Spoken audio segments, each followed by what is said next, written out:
there's a thunderstorm going. I don't know if I opened the door so the sound of the rain could be part of the stream.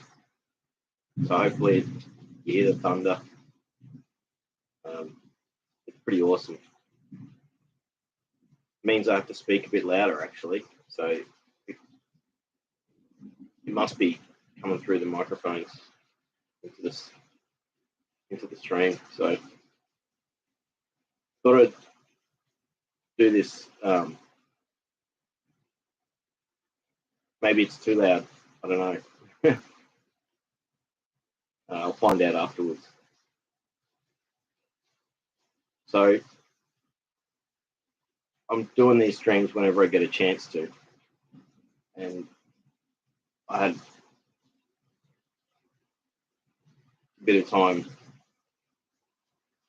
I thought I'd continue on from the last one where I talked about making a trauma plan, like a serious plan for what I do. And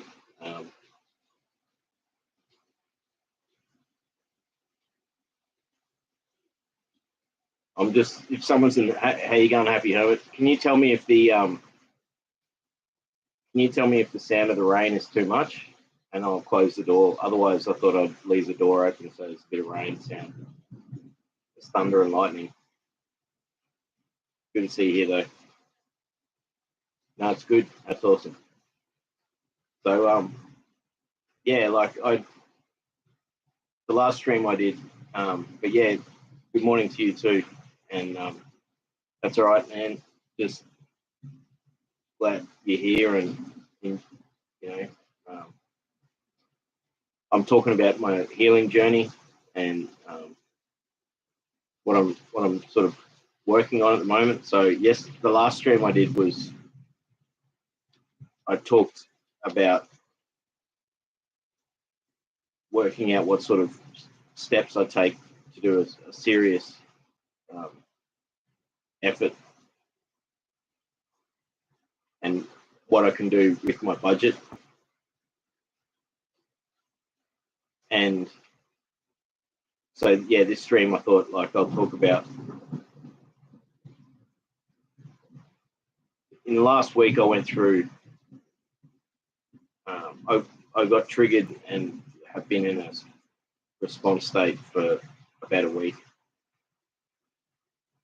And I sort of talked about it in the last stream. And it got me really thinking about things. So it wasn't, it was a dissociative state.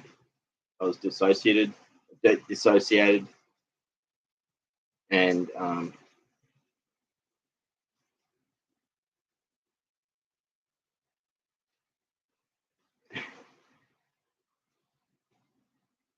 I literally just dissociated just there.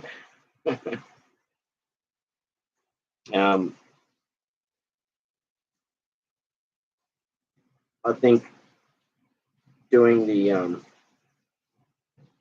this plan was a really good idea, and I'll keep working on that. I've got an idea of what to do now, and so I wrote this today.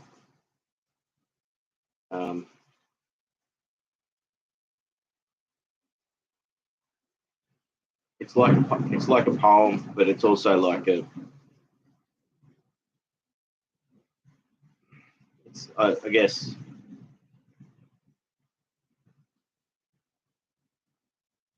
it's contemplating. It's a contemplation of things. So just be patient. I have to move on. There is nothing I can do. Betrayals, preventions, becoming unstuck. The list is long. How to move on. It's hard to take. Find a resolution. So that's like, I'm at this point where I'm I thought I've just refined, so I take for big stuff, and that requires money, like going, and it also requires me doing the work myself. And then I thought about, well, it's a good time to actually think about the two things.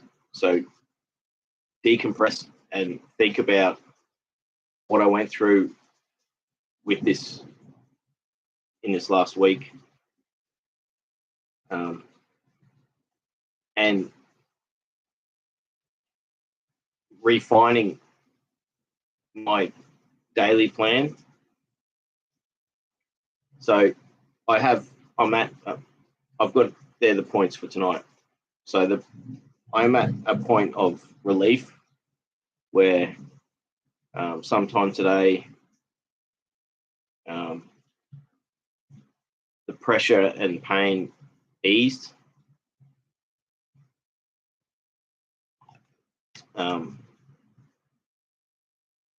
So it was good for that to happen. And so this was a trauma response, which is, I'll try and describe it. And this is the whole point of this, is to reflect and think about your feelings and emotions and your actions leading up to and during, and then it just ended now. So think about afterwards. So the first point was, yes, relief from 1 week. So it's like this rain. Perfect example is the rain falling. A thunderstorm just came over, and it started 10 minutes ago, just before I started the stream. And so it was like a sign of a relief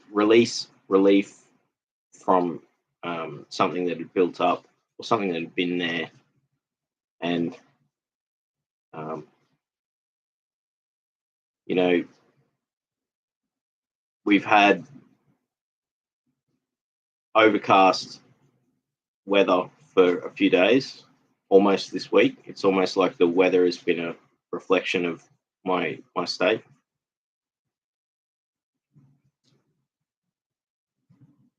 And so this rain now is a great example of, like, I feel so good now in that I am calm. And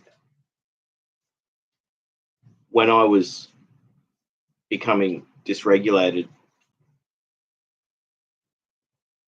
I actively re-regulated, and I did that through breathing and mindfulness. And the other thing I did was I deliberately slowed myself down and kept myself calm. So I deliberately tried to keep myself in a relaxed state. And that really helped, because I felt like that's what I needed to do. I needed to just remain calm, because I'll describe it's a different to triggered state, where you're really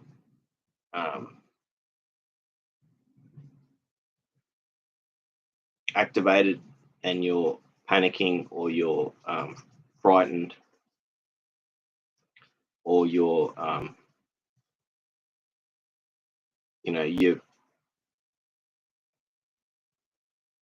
your body's in panic. So it was different to that. It was like a calm, persistent, slow agony, similar to depression. So similar to a depressive state. And it persisted for days. And at times I would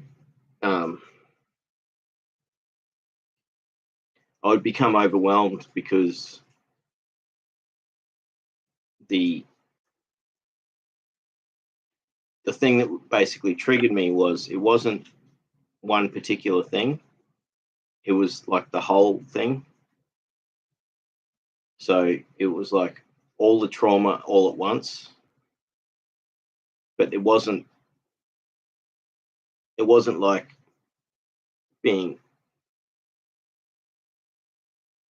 it wasn't causing acute reactions. It was more subtle. So, but at the same time, it was overwhelming. And so my instinct was to go to ground and be calm. I sort of stopped trying to do, like, here's a, you know, when you're in a trauma response triggered state, it's really good to actually distract, divert, and be active, be very active, do something very physical. And if it's not highly physical, something that's complex, like, and combine it with things that are productive to your life, as far as, like, I'll do the dishes, I'll do the washing, I'll clean the gutters, I'll do the gardening, I'll wash the car. Things that you can be physical and distract you, and then that breaks you out of that cycle, by being active, by doing things. So this was the opposite, where I went into the passive state deliberately. Like, I was still active, like I was doing what I needed to do around the house. But there were, like last night, I had a night off from my night duties, and I really needed that. So I slept through the night last night. And I woke up tired, and it was because I'd gone through this week of thinking, having this stuff in my mind. And so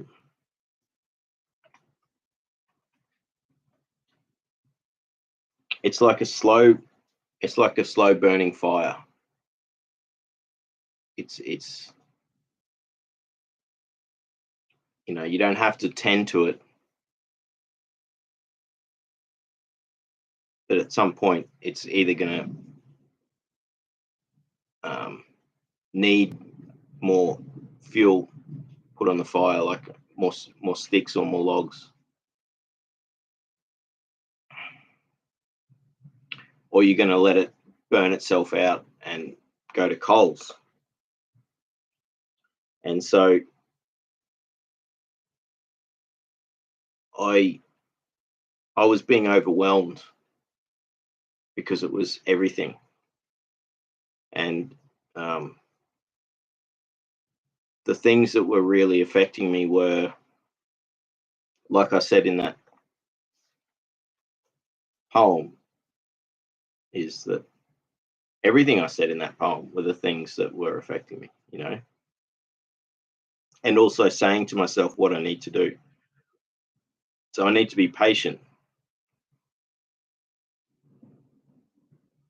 I have to move on. This is something I really have to do. Like, part of, it's easier said than done, but it's an essential thing that I've realised I have to do. Um, and I'm working out ways to do that because I've tried so many ways, and so far I've had some success. But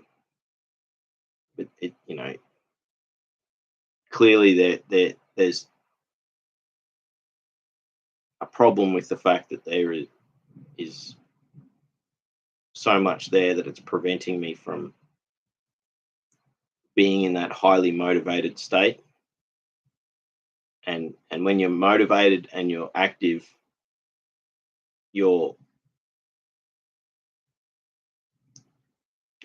for one, you don't have time to be affected. Two, you're doing things that are nourishing you mentally and physically.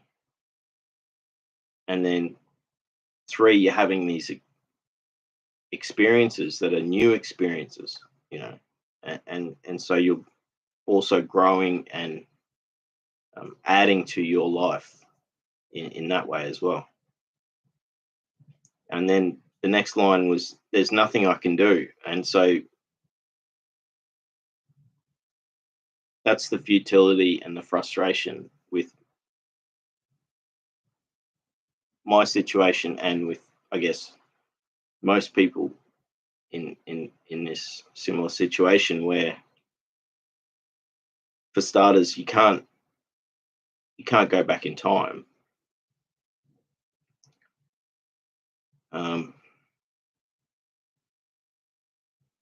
And my biggest frustrations is the injustice of I've gone through forgiving myself for going through difficult times and causing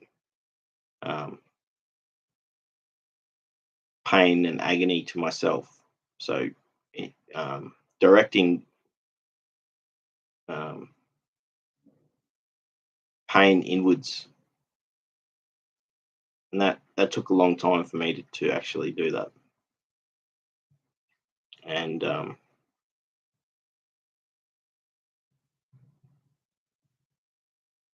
but there's nothing I can do, and I have moved on from that. In mostly moved on from that.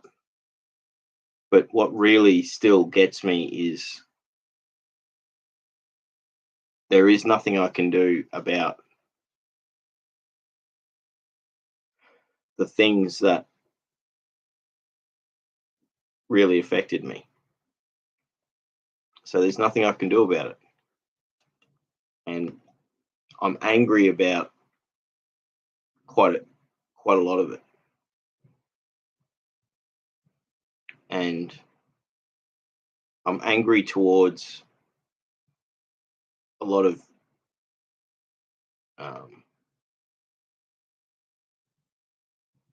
it's not like it's just one thing. It's like I'm angry towards lots of things, lots of lots of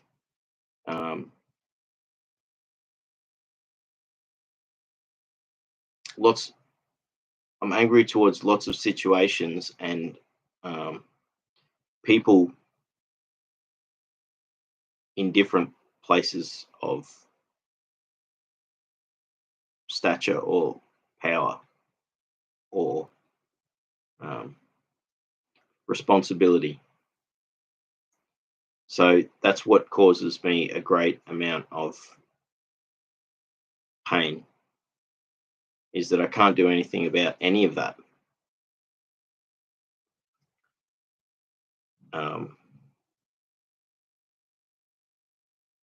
So I think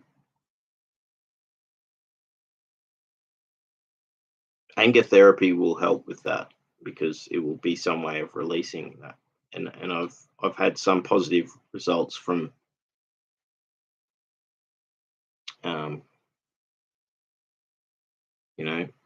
going up the mountain and yelling and screaming at the top of my voice as loud as I can.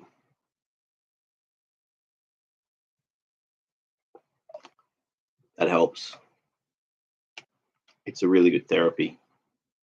And Pete Walker talks about anger therapy in his book as being really positive for some people, especially if you have unresolved things that you can't do anything about.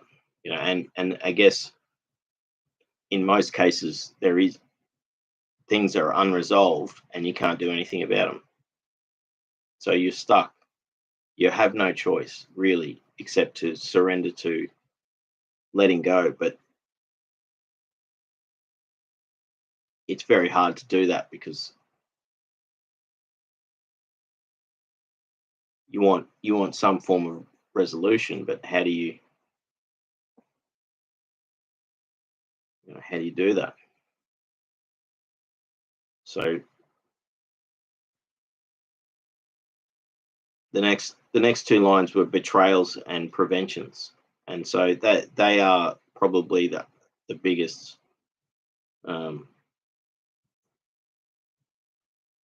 things that really affected me. Is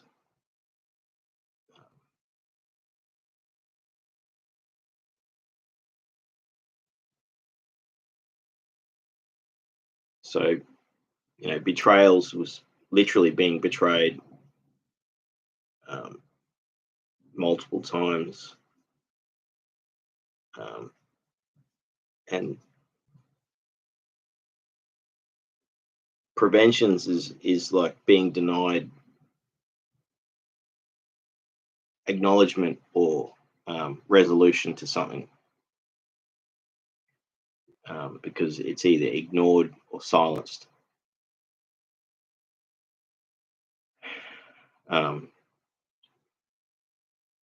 and in some of the cases, it was I couldn't speak to anyone about any of it, so I had to keep it inside for so long. And then even when I did open up about it, I felt like I couldn't completely, you know, explain what had happened.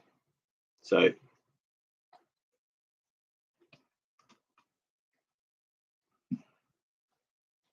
the next line's become unstuck, and that's really what I need to do because and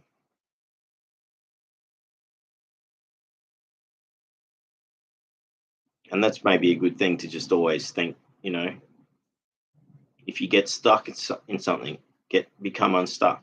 So um, I've been stuck in quicksand. In the movies, they talk about quicksand, and not they don't talk about it. They show it. All the classic TV shows and movies, and there would be a thing of quicksand in the middle of you know jungle or Everglade type place. Um, so many movies have used this, and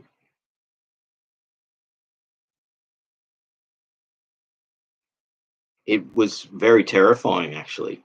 You know, I think I was 12 years old, and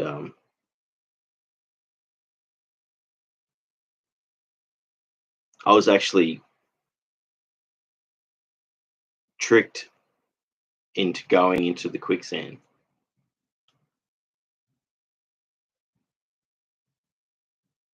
So it was very traumatic, and I thought I was going to die because I'd seen all the movies where you sink down under.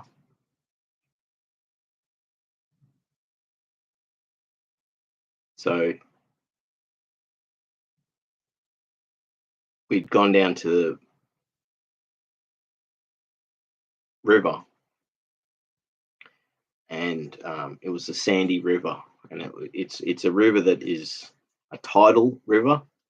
So even though it's inland, the tide comes in and um, comes back out again. So there's it brings in all the fish, and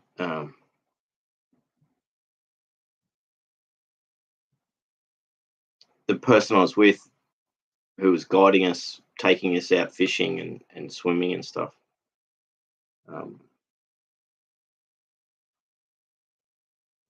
Purposefully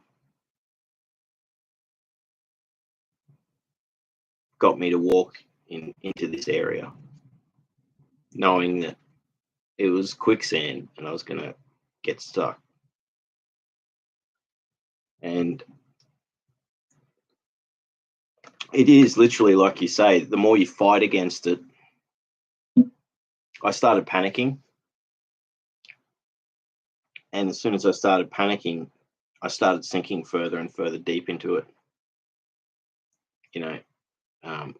So first it was up to my shin, and then it was up to my knees. And that's when I was really panicking. And then it just went up my thighs until I was like up to my hips. And I thought I was going to, I'd seen all the movies and it just made me think I was going to disappear. And I was going to die, basically. And the guy that took us there, he was laughing because he knew what he was doing. He was having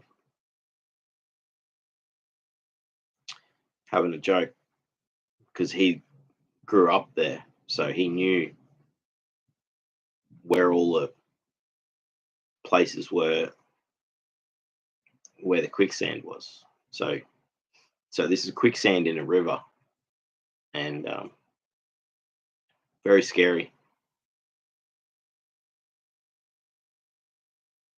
And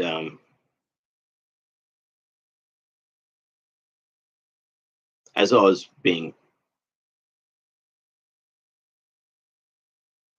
trapped and I was panicking, thinking how you going, Weasel?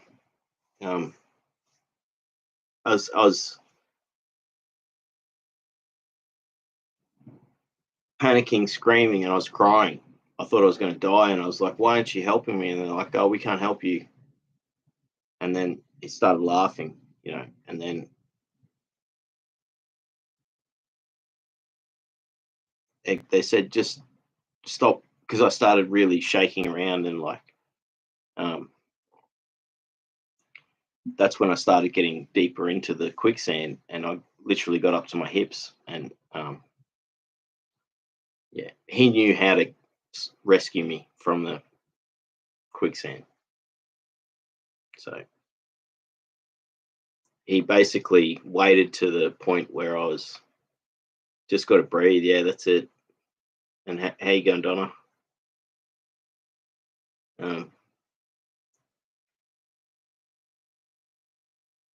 Looking back at that, it was a strength building thing.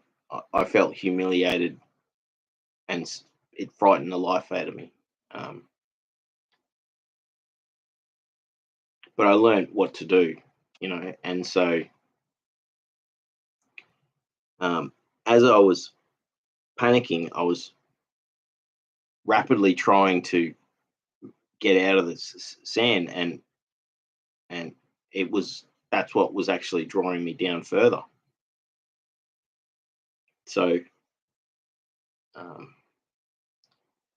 that's a good metaphor for resistance and reacting to a situation where you're stuck.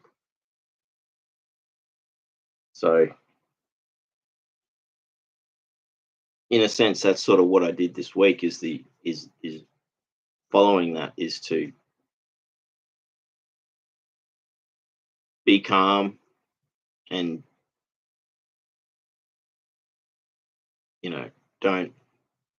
don't try and fight it. What I've done in the last few days, I'll finish the story about the quicksand. Eventually my cousin came and rescued me from the quicksand, and so he had someone on the more firm portions hold on to him, and he lay on the quicksand, spread out, and it reached out and grabbed me, and then they grabbed me and pulled me, and they pulled me. I was crying, and I was angry. I was angry at him for, like, because I knew that he'd set me up for it, but I was also so shocked at the time, and I was relieved for actually being safe. So he knew what he was doing, but at the same time, it was traumatic because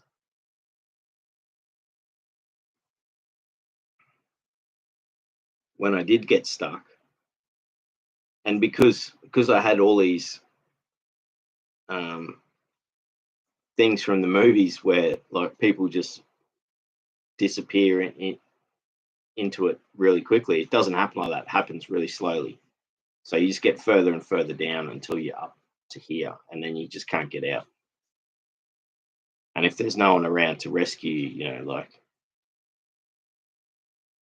so he knew what he was doing, and he, when it got to a certain point, it was like I was deep enough, like I was up to my hips, and I guess he was at a point where he's like, I better get him out of the quicksand before it's actually dangerous. So um so it's interesting how by reading that line, it actually reminded me of that, you know. And so in that situation, um I'd been led into the situation, but that doesn't really matter. The fact was I was stuck. And what really mattered was there were people around to actually help me get out of it. Because if I was alone, I would not have gotten. I would have been stuck there, and the tide would have come in. So it's a tidal river, and I would have been drowned. Or maybe when the tide comes in, no, I probably that's what would happen is I would have been stuck, and the water would have come up. So um, I wasn't alone. So that's a big point, and that's what we got to remember is that even if we're isolated and I don't have many friends. um, I'm getting to become friends with um, people here, Kat's here. How you going, Kat? Awesome to see you here. You'll have to go back and listen to my quicksand story because I got stuck in quicksand when I was early teenager. um, but yeah, you know not being alone. And so there's probably two good lessons with that is don't take risks where you're not going to have people around, and all it takes is having, and even if you feel like you're isolated and you don't have people to talk to, there is people to talk to. In Australia we have like almost 10 helplines for like most of the things, crisis, um, depression, um, grief, um, and dealing with multiple medical conditions and situations. So, you know, I'm sure they exist in your country. So just reach out, even if you don't have someone to speak to, like do an internet search for a helpline and call someone and talk to someone. So if you're stuck, um, people, social engagement is a big thing, and so, and I think that's what I've got that written down on my list to talk about, but um, it's something I can't really do. And so that's what this is. So any chance I get to do a live stream, I'm just going to do it, because it gives me an opportunity to chat with people, and we make connections and share our journey, and it's really special.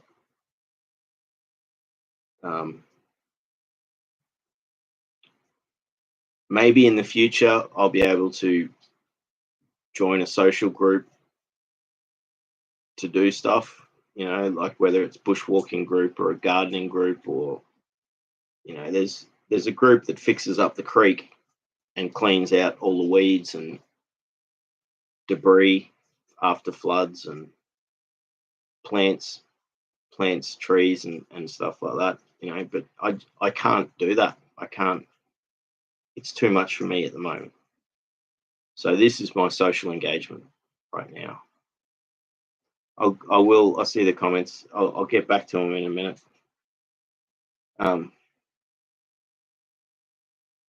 So yeah, become unstuck. So that when you're stuck, know that there are people there to help you. So call out. So when I was stuck in the quicksand, I was screaming and calling out, "Help me, help me!" and I got more upset when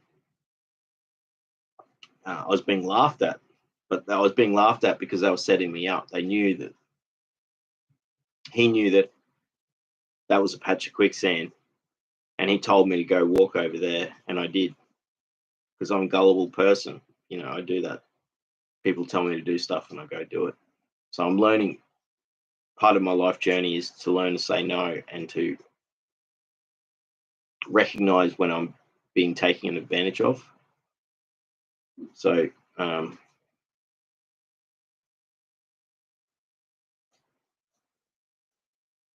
it was relatively harmless because I didn't die, for starters, and I was rescued quite easily once they decided to rescue me, because he knew how to do it, because he grew up there. These sand pockets exist because it's a very unique river, and that's why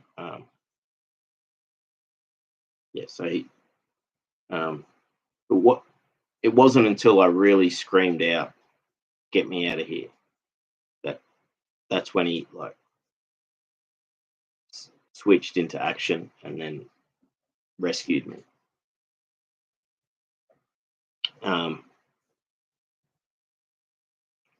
But yeah, just to become unstuck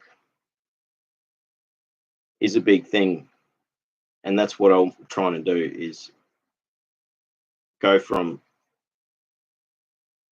so I'll get stuck from time to time,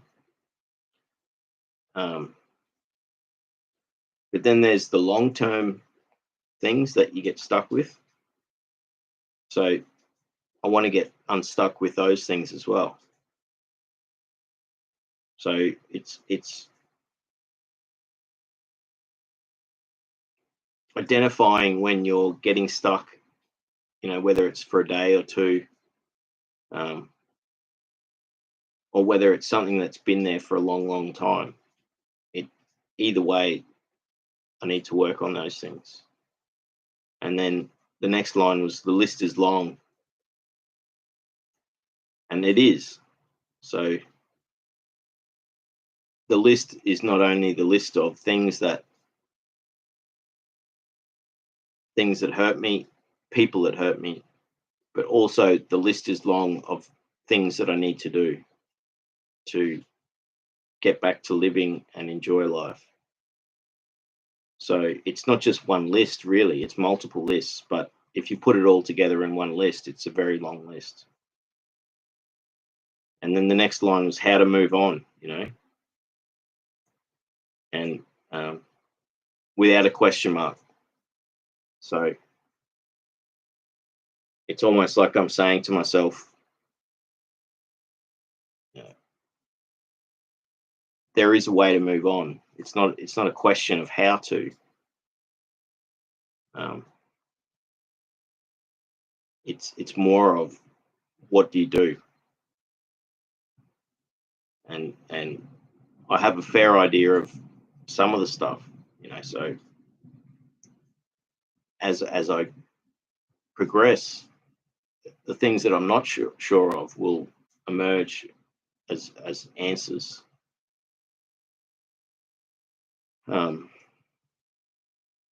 the next line is, it's hard to take.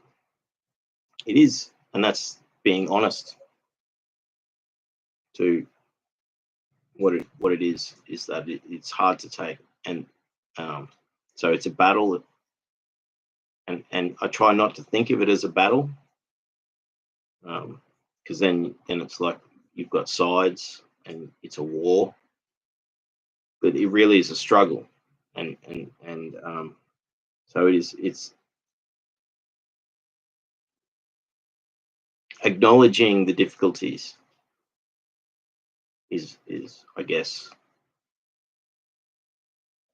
what I'm trying to say there, because it's the immensity of the combination of all of the things, you know, in that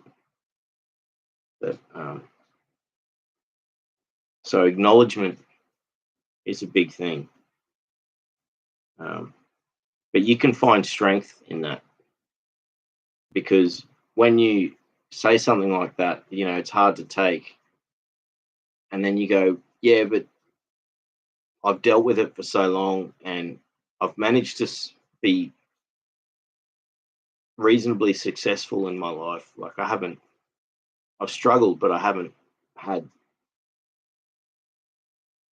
you know, I should be grateful for where I am, you know, but I still have to acknowledge that it's hard to take. Not only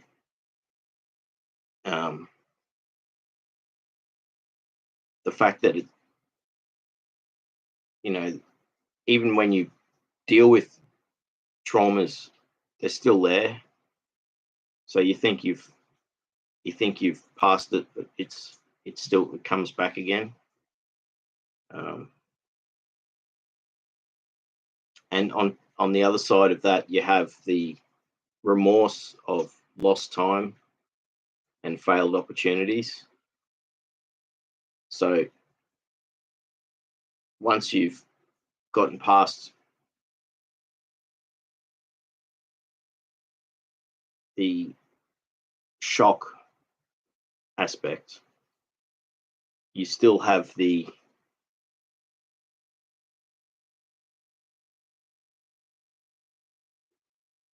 afterglow, or the memory, the scars. So the wound might have healed, but there's still a scar there. That, you know, I've got a scar on my leg that I got from bashing into a pallets 20 years ago, actually. Or no, 18 years ago. And it's getting slightly bigger each year. Like at some point I might need to get it cut off or something. Because it's in a spot where this scar, I would keep bashing it every couple of months, and it would like open the scar, because it was in a spot where I would bump it against stuff all the time. It's good at the moment, and it goes through. It just depends on what I'm doing, you know, for work, but it's funny how it's, you know, scars are like metaphors that, you know, they are there and they're reminders. So you see it, you might have healed, but it's not healed back to clean skin. It's a scar. So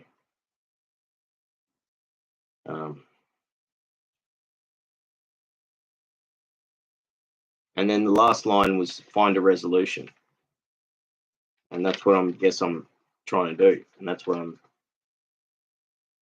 working on. Yes, I'm working on that. And so the last stream was about me thinking about what path I take in really sort of the next stage. You know, I can't afford extensive trauma therapy. And it's difficult to actually get that specialist support. It's not available everywhere. So most people don't actually have access to that.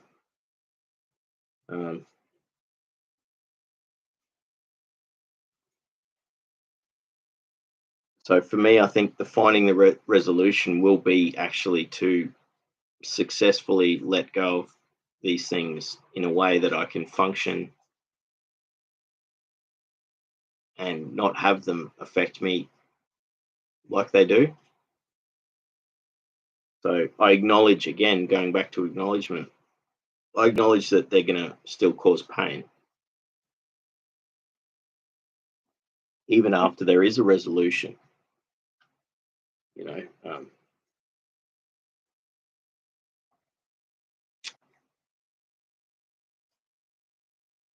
know, people that get justice often say,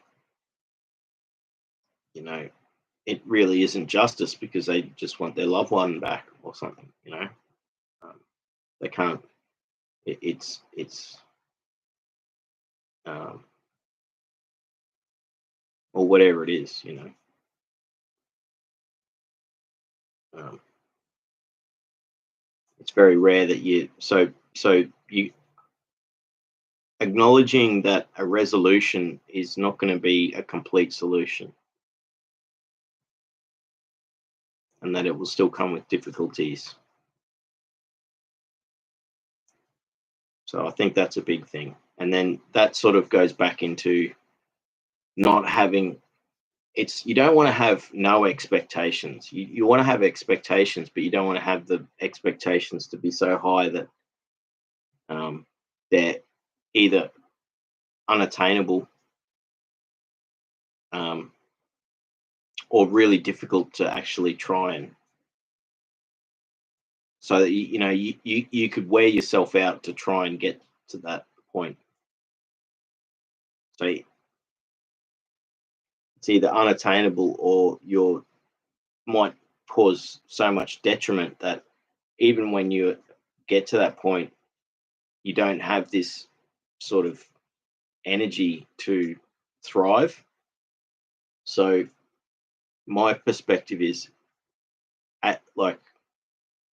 focus on where you are on the ladder, or on the way up the mountain, you know um, rather than thinking about getting to the top of the mountain.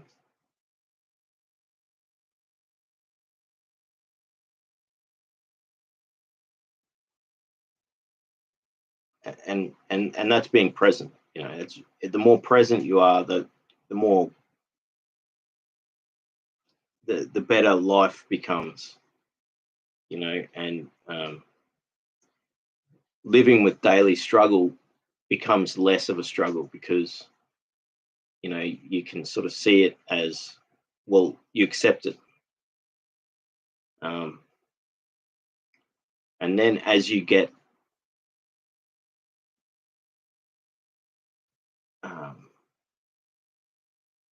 positive things happen, you don't over exaggerate their meaning. You appreciate them. It's like this rain that happened. You might still hear it. I really appreciated when it rained. Um,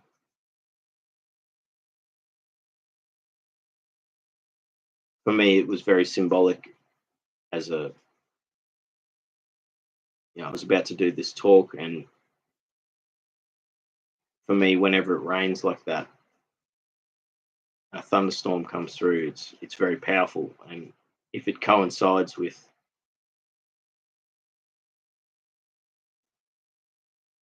something that I'm dealing with, then it gives me. I really appreciate it, and just the sound of rain. I love it when it rains, except when you got your clothes on the line, which I usually do. So,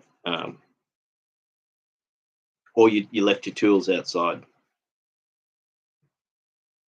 and everything's getting rained on. Um, So I've got my list there of stuff that I was going to talk about, and I've already talked about some of it. So going back to what I went through with,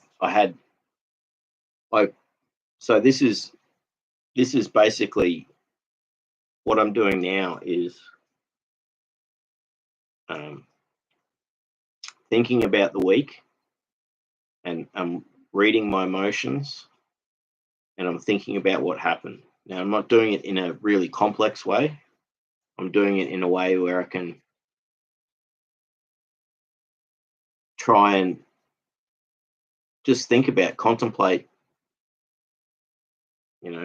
And so what I've got on the list is a whole bunch of questions, So I have got to the point where I've had relief from having what was like an overwhelming, persistent trauma response, which was not, it was mild, but it was constant. So it's hard to explain. It's like everything. It's rather than getting a flashback or a triggered response, it's like a deep pain, close to depression feeling. So, but then an overwhelming sense of too much, because it was what I was, and it was because I was focusing on it, but at the same time, it was also there. I couldn't actually, I couldn't help but to. It was already happening. So what I was doing was making sure that periodically through the last week, I would take time to just think about what's going on, how I'm feeling, is it gotten worse? Has it stabilized? And what had happened was it was sort of constant. It built up, and I did get triggered on Saturday, and then I think I was sort of probably triggered a few days before that, and then I went through I calmed myself down, and then it went back to that slow, dull, but agonizing sort of sense of doom. But it wasn't like a sense of doom. It's just like too much, being overwhelmed. So I got the questions. What led up to it? A few things. I think I created this situation by thinking about things too much, and that's hard to do because you can't help yourself from thinking about things. Maybe I did go through a few traumas with some people. Maybe that was something that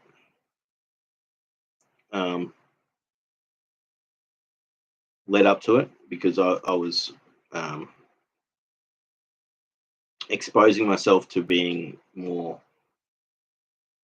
agitated because of the pain, and essentially because so much of it's unresolved. When I do, even though I'm not getting flashbacks anymore, I get a different response, and it essentially is. It's hard to describe because it's similar to like a remorse or a grief, loss of time, anger, frustration. So it's different to being frightened and shocked, and reliving the agony of the situations themselves. It's more so focusing on the aftermath and the effect. And so I wrote a poem last week last Sunday, I think it was, or Saturday. and it was like the failed artist, you know. So it was me putting this, all my angst into this thing, but it was trying to be positive. It was trying to say how, you know, I'll take all this stuff and make something positive from it. But, you know, someone could have read it and seen it as being just talking about pain, whereas I saw it as being positive. So maybe that was sort of what was leading up to this, you know, and that it had been building up over time. So yeah, the things that led up to it was probably several factors, you know, current stress in my life, basic stuff I can't do anything about.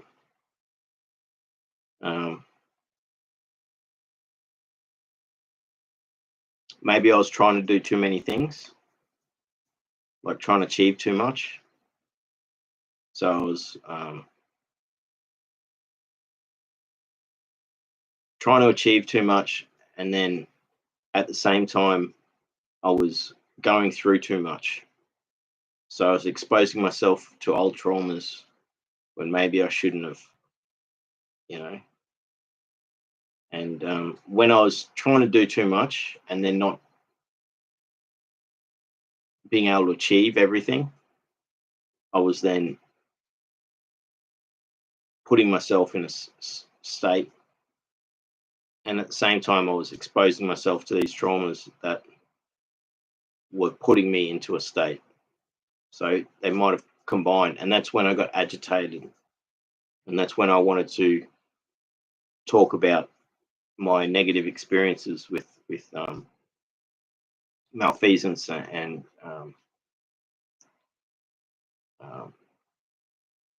my negative experiences within systems, and that's when I realized that I'd gotten to that point. So what came of it?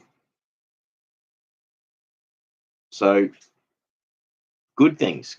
So this conversation right now is actually a result of it, and the last stream I did was a result of it. So the last stream was me really making a plan, working out what my options are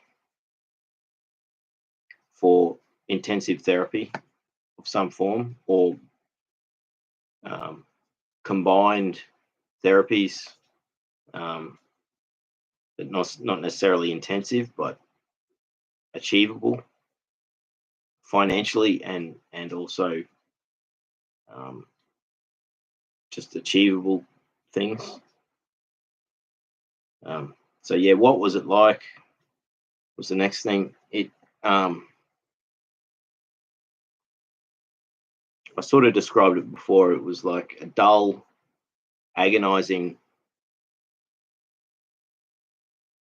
pain, depressive sort of pain, excuse me. And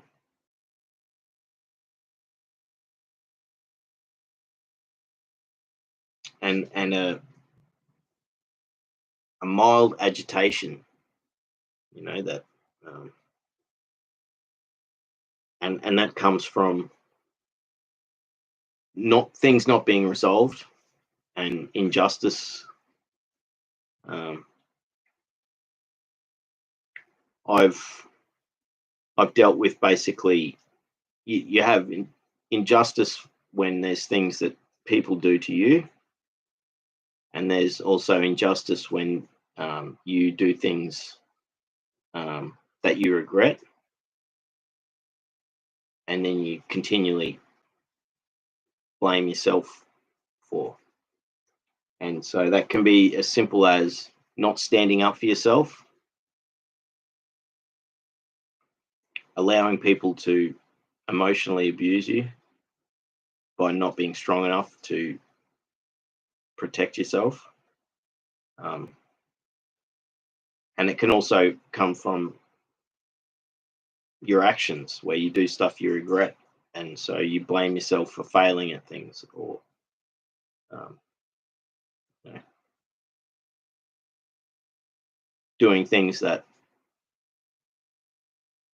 either hurt other people or people see it as a negative thing. So you still, even though it's like not necessarily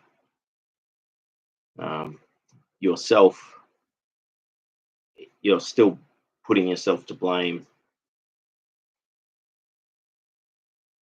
because it's not the desired outcome. And it's very easy to overemphasize blame and it's very easy to be too hard on yourself. And you know, you can, and that can be having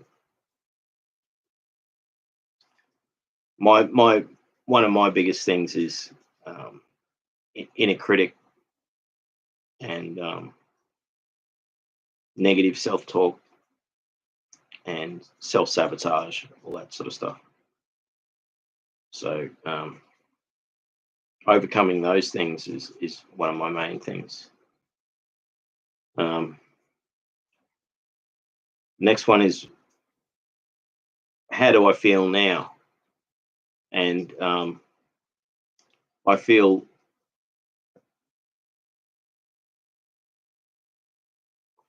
relaxed and calm. I've gotten through this week of agony, but what I've done was I slowed down. I was able to slow down. I still had my responsibilities, so I was still doing stuff, but I did have the night off last night, so that was, it's almost like it was needed.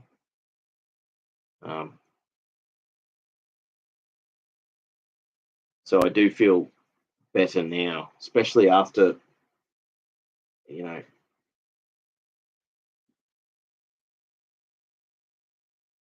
it's like I've gotten through this.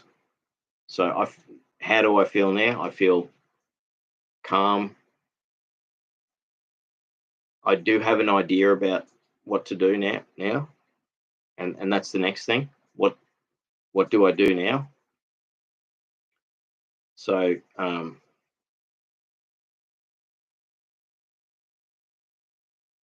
I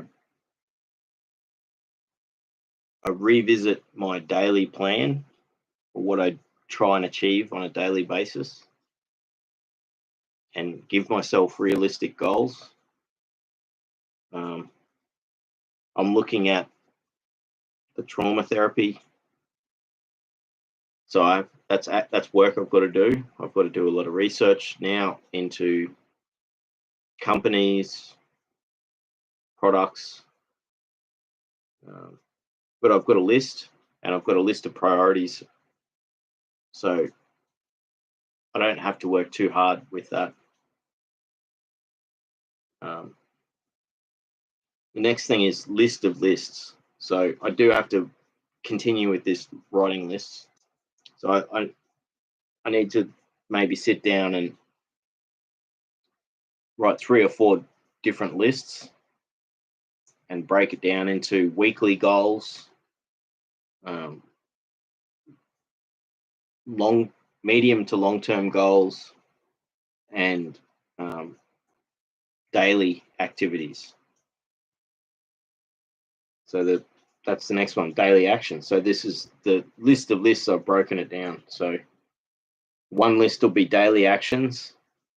So it'll be like exercise, residents here, Sky's here, how you going? And we got Paige, Costa, Weasel's here. I haven't been watching the chat at all because I've just been chatting. So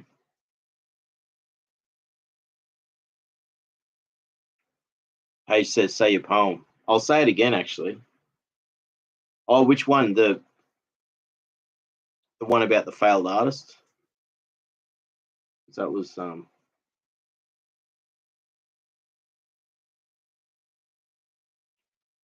can find that. I'll have to find it on the computer, actually. It's not on my phone. Oh, wait. No, it's not on my phone. The list of lists is daily actions. So I'll break it down into a week, and then, exercise, work around the house, and my caring obligations is sort of basic. It's just 8-9 hours a day. It's almost like a job, and I get to read while I'm doing it, which is good.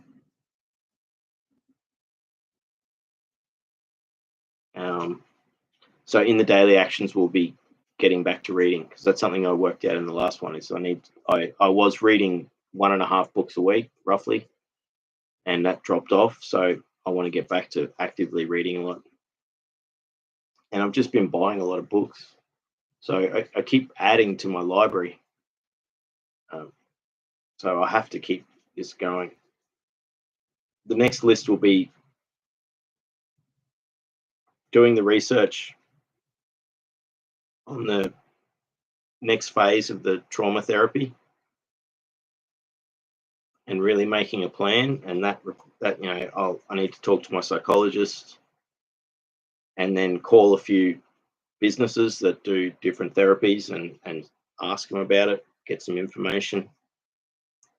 So they're things that I'll put on that list. Social engagement. This is my social engagement right here, chatting to people and communicating. I don't get out of the house much at all. And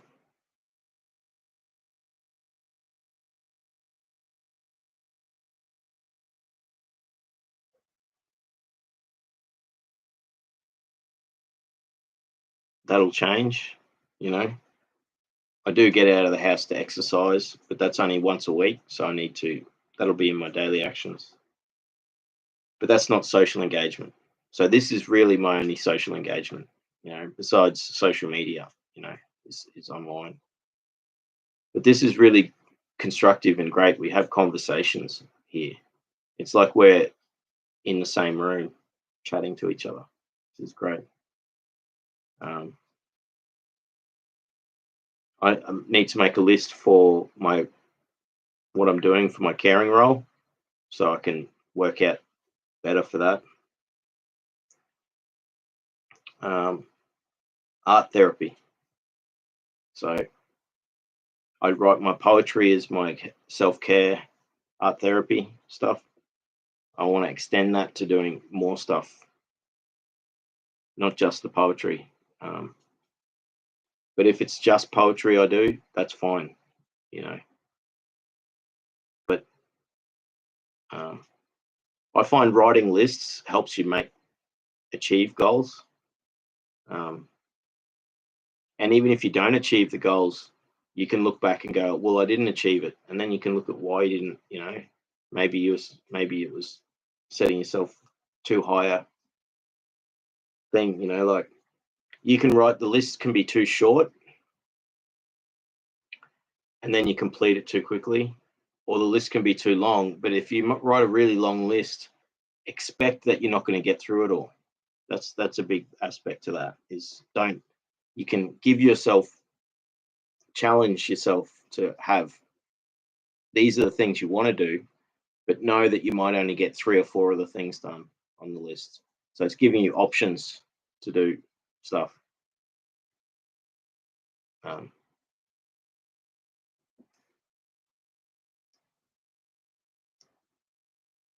Like I'll quickly go through some of the chat, and then that's it. Donna says, can't imagine how that must have been. I think that was when I was talking about the quicksand. Weasel says, panic attacks are no joke. I had no idea how much it is physical. It is.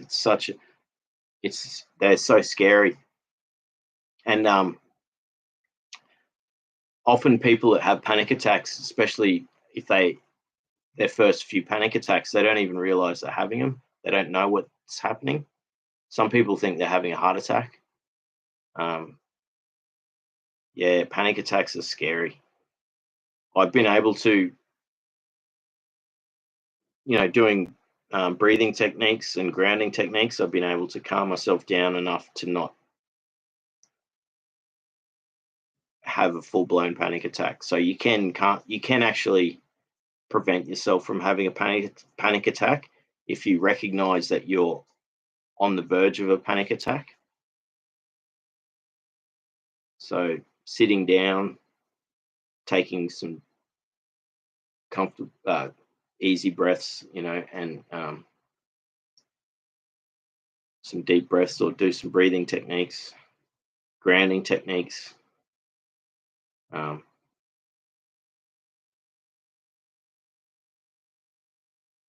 Scary stuff.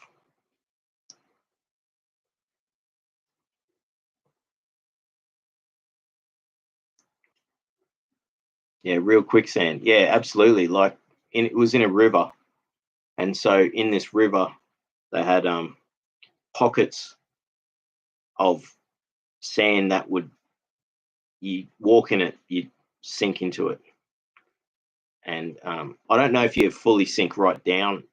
You'd probably end up to you wouldn't sink right under, maybe, but like if the tide comes in, it's just you're a goner. But it's not like in the movies where it's like a hollow. It's not like in the middle of a jungle or something. This was in a river where the tide, a fast tide river, so the tide had gone out, and it was in a spot where it stirs all the sand around, so it settles a certain way. Um, Kat says hi all. Paige says, I'm glad they grabbed you out of that mess. Yeah, absolutely. I'm so glad too. I was so angry afterwards, but I was also relieved that, I did feel a little bit made fun of, like because I'd been set up.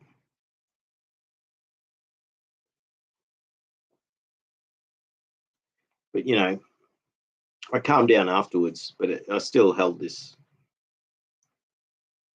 sort of thing that I'd been set up for it. Like a harmless prank that could have, the second it got to the point where I was like panicking real bad, that's when, and I got up to like my waist, that's when he came and rescued me.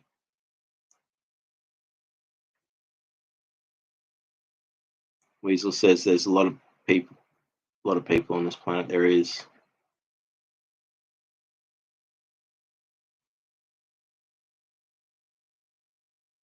Yeah, that Page says, yeah, where you want to go with that? It's like, we're not alone. That's it.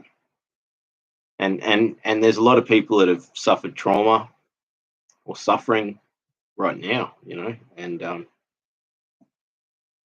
even if you're isolated, there's ways to connect with people. And so, like I've said, I can't do the social engagement where I go join a club. I can't do that. Maybe especially right now, I can't do it.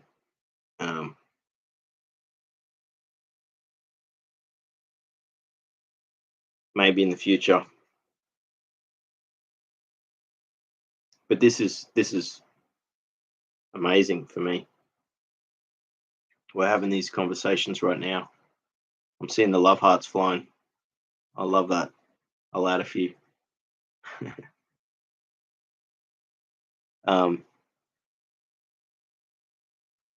Paige says, yeah, I hope they are better than the ones I've called. Did you ever try them? Yeah, I've called it. Look, they're not all, and this is referring to the helplines. They're not all the same. In Australia, we have some really good ones. I haven't always had positive experiences with them, but you know, in the last year, I've called most of the helplines that are available, and I've had good response from most of them, and amazing response from some of them, like amazing. You know, we've got a complex trauma helpline in Australia, and I called them yesterday, and I had an amazing conversation, and I needed to, and they really helped me. I was calling them once a week.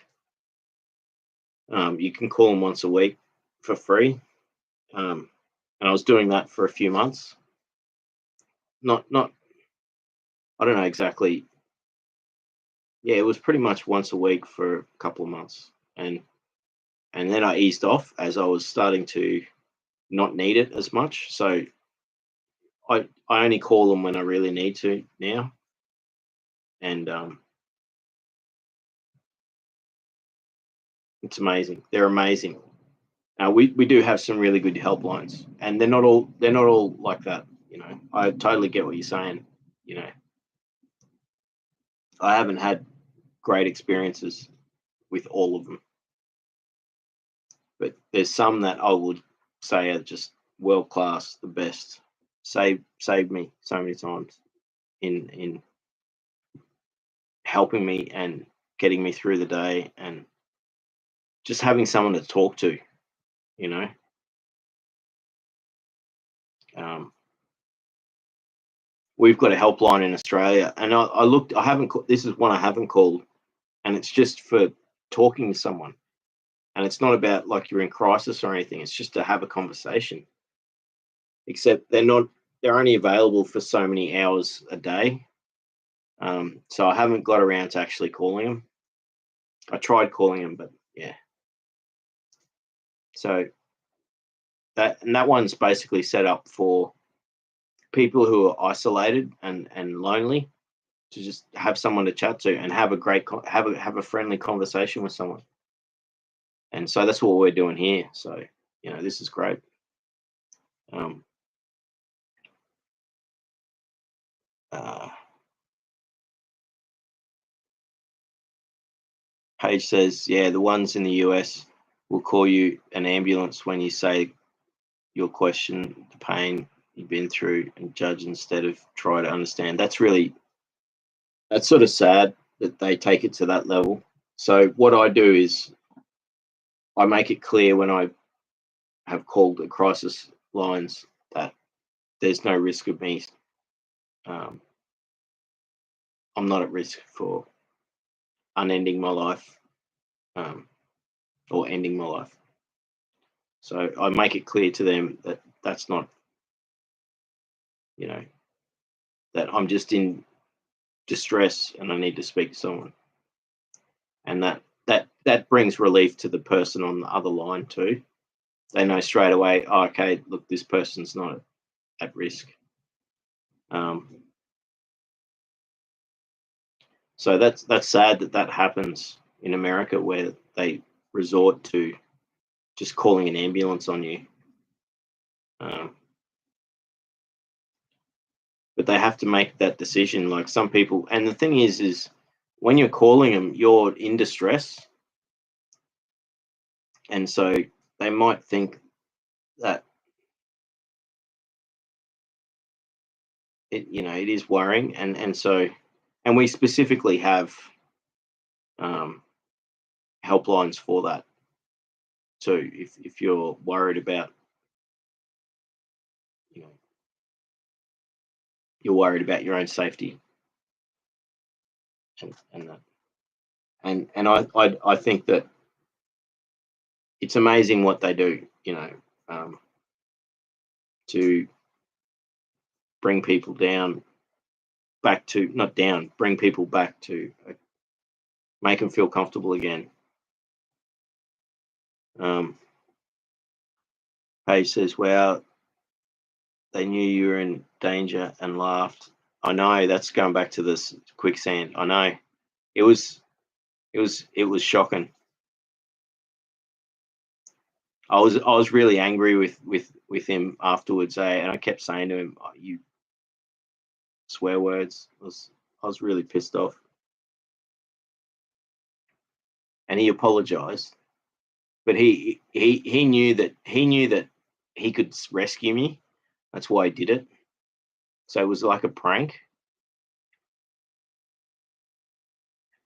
So I was in danger, but because he grew up there, he knew he could just easily drag me out of the.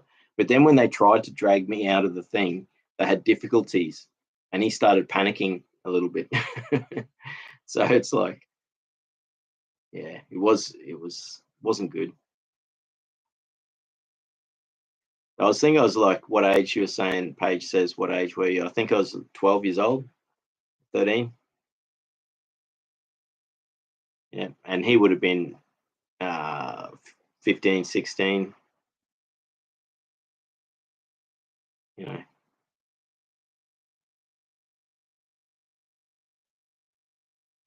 Paige says, great phrase, immensity of the significance of all things. That's awesome. So that's something I said. I can't remember saying. I've been talking for so long now. But that's it. Yeah, Weasel says you can't change what you don't acknowledge. That's absolutely it. Acknowledgement is a pathway to um, change or letting go. So absolutely. Weasel says, yeah, good step. Paige says triggers are pulled. Stop being a weapon for others. You are you. Be brave and shock them with your stubborn refusal. That's it. That's a great. I'll get better at that. I am getting better at that. So that's what I was saying before. Like my life journey is to learn how to say no and appropriately.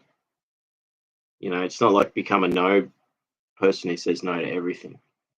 Um, just learn how to say no. Um, I became a people pleaser from the trauma, and then I spent most of my life as a people pleaser. And I don't want to stop helping people and being friendly and do all that stuff. So it's finding a balance. You got to find that balance between self-preservation and going too far with things.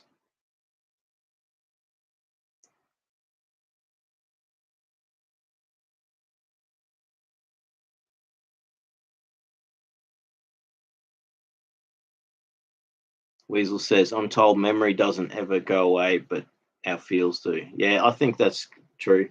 Memories, once they're burned into your brain, they're there. Um, but yeah, if you can release the feelings and the emotions and the attachment of the memories to the emotions, that's when you heal from trauma. Paige says, do you have a kind of hemophilia? No, no. Um, although that would be horrible to have that, you know. Um, after you resolve, the chrysalis breaks and you can fly freely. That's a beautiful comment. That's really awesome. Look, we got 11 people in the stream. I didn't realize there'd be so many people here. I actually got to go to the toilet, so if you don't mind just waiting 2 minutes, I'll be back. I'll get through all the chat and we'll keep going.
yeah, so it's really awesome chat tonight. Like, but some really good comments.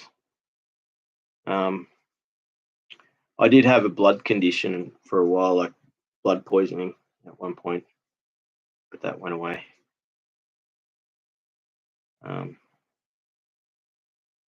That's when I became vegetarian.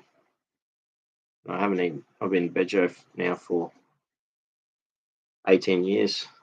Right? I eat cheese. I eat a lot of cheese and eggs and stuff. But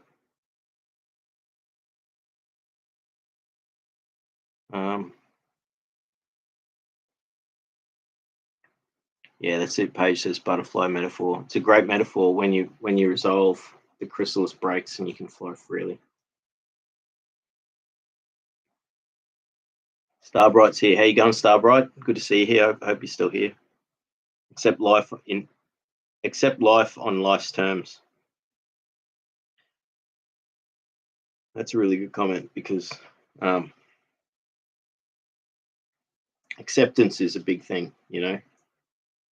So acknowledgement is one thing, but acceptance is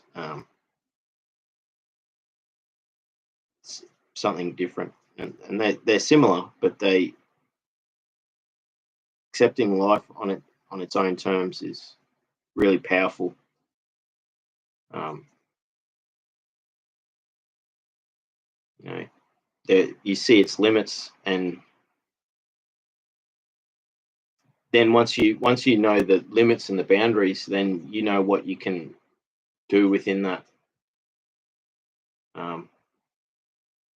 And then also you can take when bad things or negative things happen, you're not going to be so affected by them. You can deal with them better.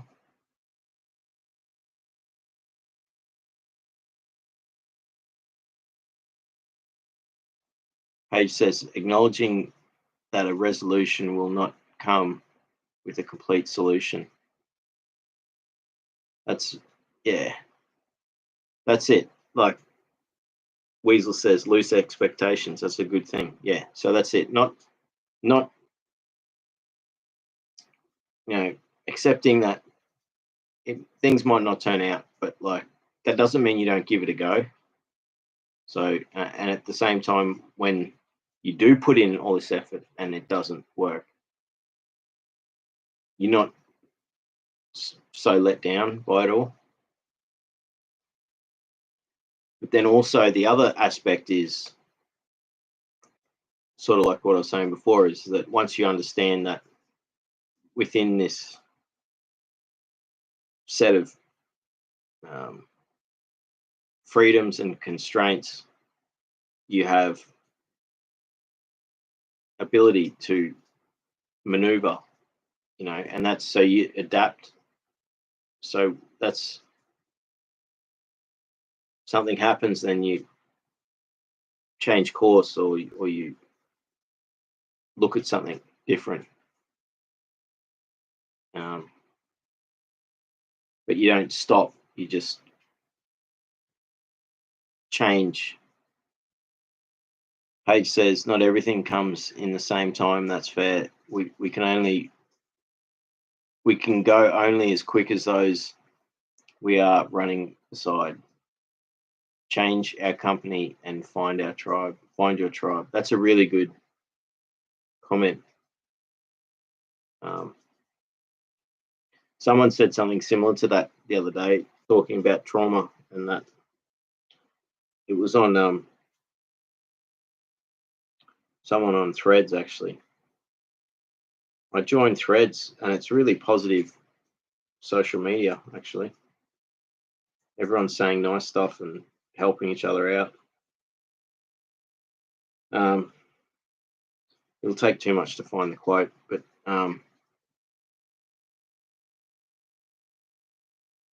this person was basically saying how it was difficult because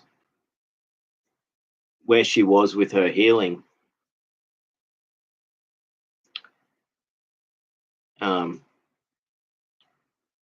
people that aren't emotionally and physically damaged can't relate to the severity of what the damage that's gone through. And then at the same time, as this person's healed, like they're not fully healed, but they're far along the journey, they find that people who are still severely damaged are triggering for them. So they're stuck in this middle place where they can't engage with so-called normal people that aren't damaged, and then they can't engage with people who are more damaged than them because it triggers them. So that's a really unfortunate aspect to the healing process, that you do go through that.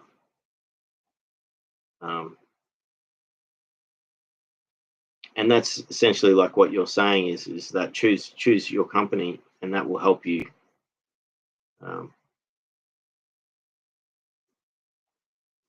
That will help you.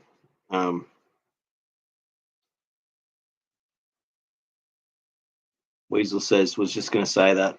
Weasel says, I can't explain the joy of living in the day. Yeah, being in the moment, being present it really changes everything. It changes everything. You go from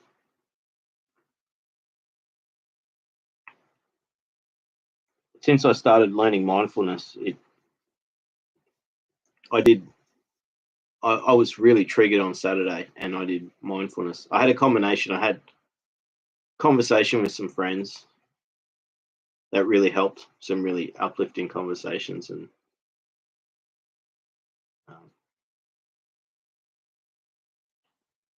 then I did some mindfulness exercises, and it brought me just right back to, it took me out of that place where I was, which was being stuck. And think about it right now. Here's a good example. I'm going through the chat here, which is, I'm catching up on it, and I'm actually reading out what you all wrote 5, 10 minutes, 20 minutes ago. So, but I'm only now reading it. But what I'm doing is I'm actually being present in the moment. So it's bringing you back to what you'd said earlier, but it's also bringing you into the present, because you're hearing me talk about, even though I'm talking about something that happened 10, 20 minutes ago, I'm talking about it now. And you know, and even just talking about the present will bring you into the present. And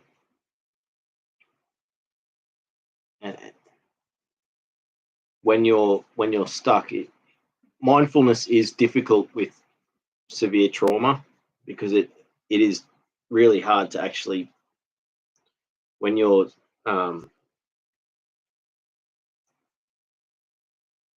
prefrontal cortex is and your nervous system is dysregulated, it's almost impossible to do. So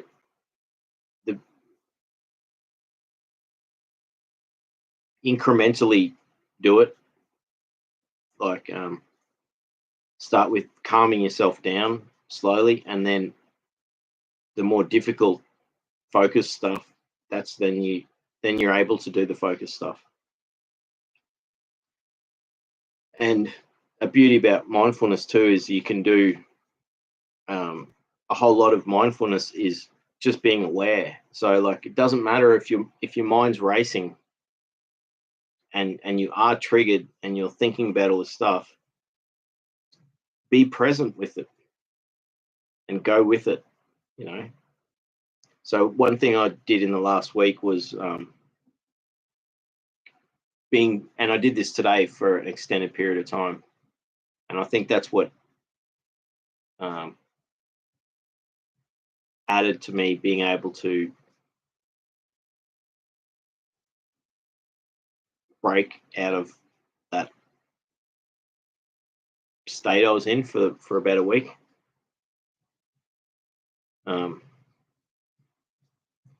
I accepting and fully feeling the emotions and being with the emotions and listening to it and feeling it and letting it do its thing. Don't try and resist it. So I was feeling the pain. I was feeling, I was feeling the pain. I was listening to it where the pain was, and after a couple of hours of doing that, it just faded away, and I started replacing that with other things. And that's when I sat down and I wrote, this list of things, to think about.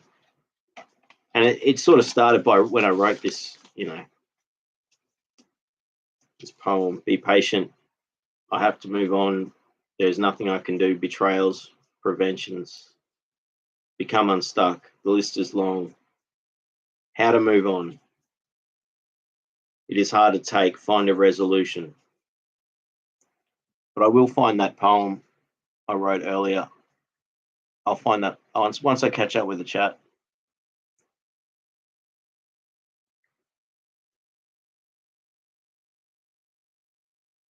Yeah, Weasel says, I cannot explain the joy of living in the day. It is special doing that. When you're present in the moment, like I get to, because I'm doing night shift at home, I get to go outside and watch the sunrise. I don't really see the sunrise, but I get to be there at twilight and dawn, and it's pretty special. And I get to be present and really appreciate it. I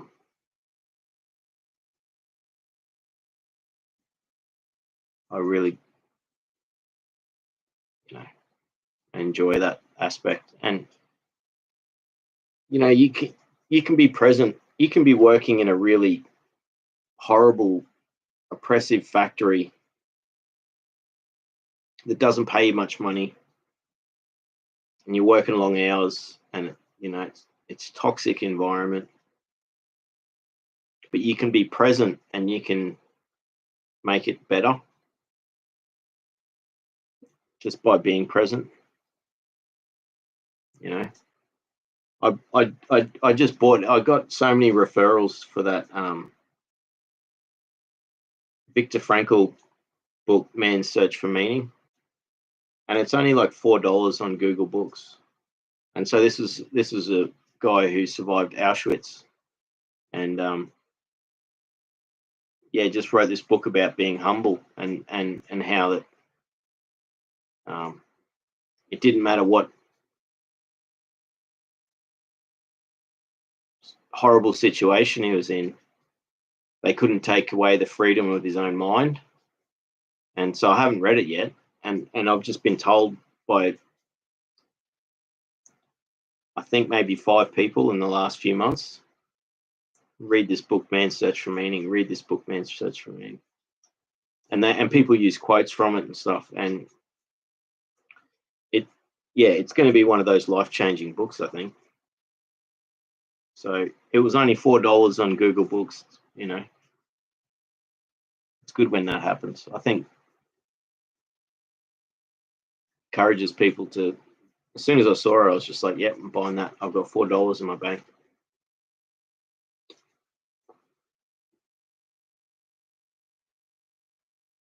What are your questions?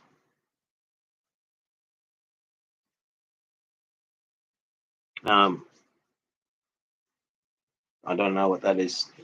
See, I'm so far behind the chat, so I can't work out.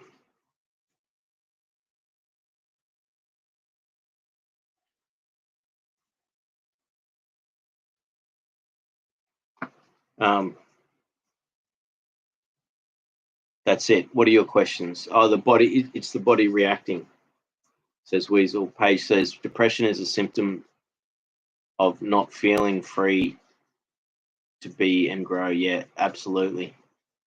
Being trapped. Starbright says, ache of overwhelmed. Yes, the ache of overwhelmed. That's exactly what the feeling was. It was an aching feeling, and it was like, it was in my heart and like down through my belly. I could feel it in my back as well. And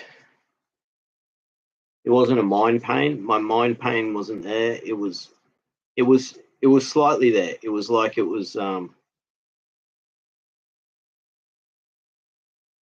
like a dull headache sort of thing.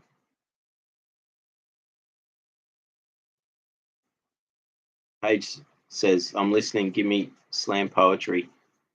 I'll try and find this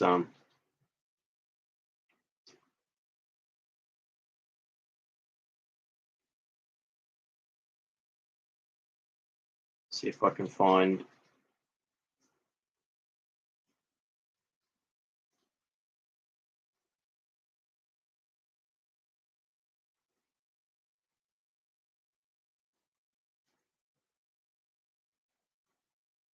wait, here we go. See if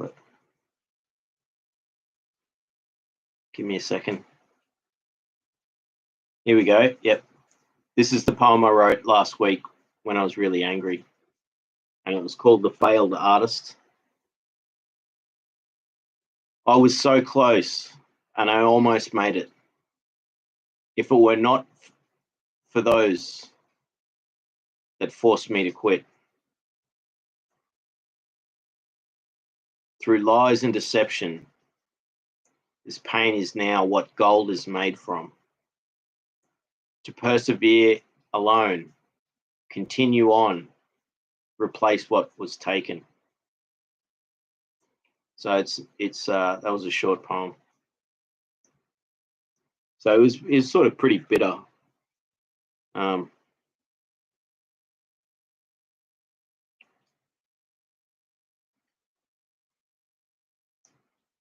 But it was like taking the pain and saying like I'll make gold from it, even though like people had hurt me, sort of thing. You know, I acknowledge that I've probably hurt people in my life. You know, I'm sure I have, but like I've been hurt real bad. So I've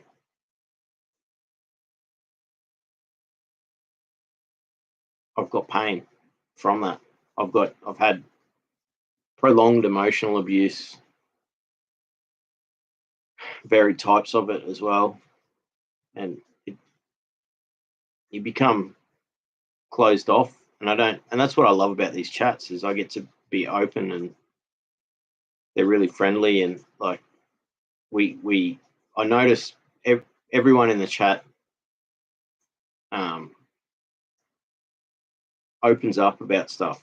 We're talking about personal feelings and conditions that we're living with, and you know that takes a lot of courage to just feel comfortable. To be comfortable in doing that is it. I feel honored to be able to like do this and then have people contribute because you know we're sharing this experience right now. You know that's why I try and read every comment is that to honor everyone's input.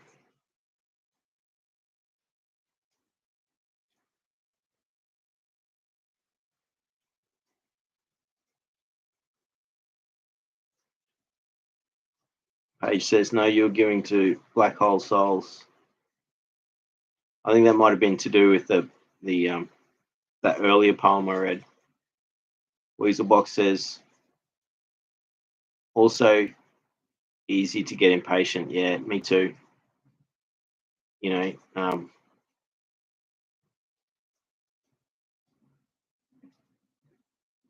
that's a big difficulty. That you know, so if you can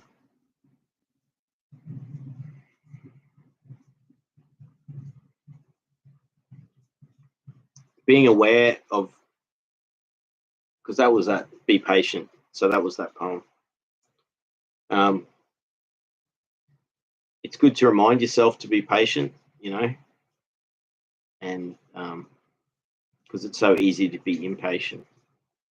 And Resonant Reflections says hi. Sky says hi. It's good to see you both here.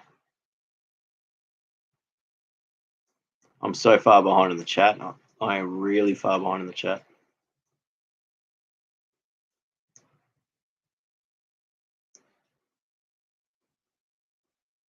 Honorisis, make sure you have something, a hobby to fall back on, just in case you find yourself in a period of time free. Free time is what always gets me, and that's okay. But what's not okay is that it becomes comfortable in such a cunning way. Yeah, I totally get that. So you got to find that balance. So I've suffered from procrastination for many years and loss of motivation.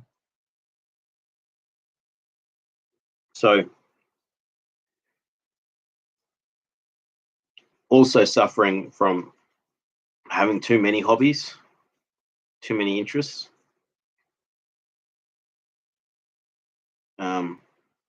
And then not being able to give attention to any of them properly. And I had to come to terms with that and just look at, you can look at the wins and the things that you do. So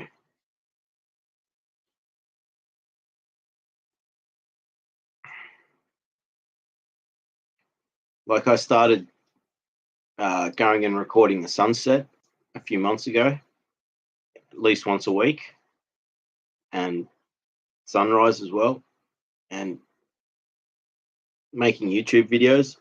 And then I stopped. I haven't been able to get back into it.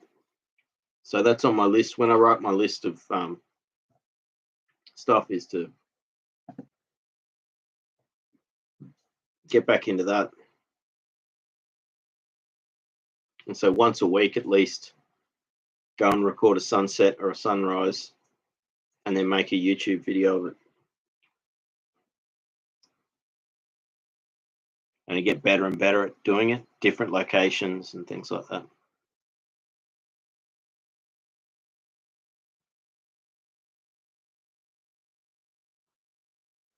Honorisis or Oneresis, it becomes comfortable in such a cunning way. Paige says, yeah, that's it. Having a hobby. Paige says, we can be a family with the heart. Yeah, absolutely. Well, that's it. You know, that's right now we're having this conversation, you know, we're sharing and we're present, and it's pretty special to like have these conversations where we go, even if we're sort of, we're touching on topics people don't often talk about too, you know, so it's good and it's important, you know. Weasel says Jonathan Living Seagull is a decent book. You know what, I saw a picture of that, the cover of that book.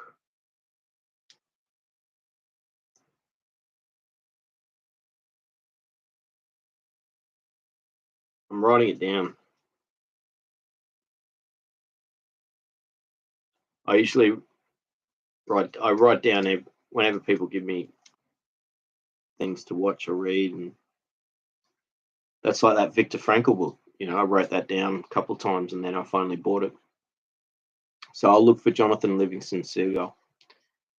I remember from a kid, when I was a kid, but I think I read it when I was 8, but I can't remember it.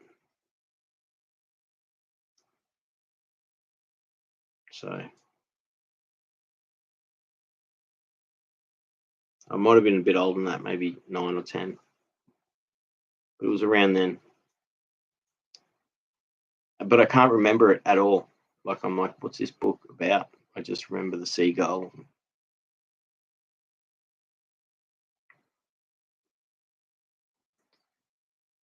Resonant Reflection says sometimes it doesn't work through. Ended up having a bit of a hard day and had to call my therapist. As for social engagement, it's tough, but online is just as good as long as it is something. Yeah, that's it. That's awesome. Thank you, Resonant. I'm sorry to hear you had a tough day today, and I hope that you're feeling better now.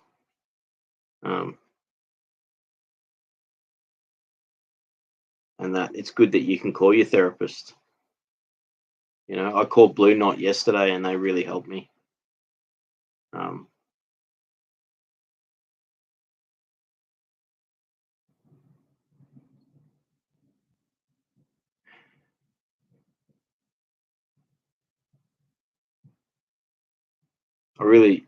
I see your point too. You know, like, it is good to try and do the social engagement in person, but it's not always possible. And really, isn't this just as awesome? You know, we're having a real conversation right now. I can't see. You know, I'm the only person that is visible here, but where everyone's here present in the chat. You know, and that's what's special. Paige says, please, Luke, would you share your poetry with us? Yeah, absolutely. I can read some more. I'm trying to find one that I haven't read in because the last few streams I have read, the last few poems I've written, because I wrote, I think, 3 poems last week, and I've read them all in stream, so I don't.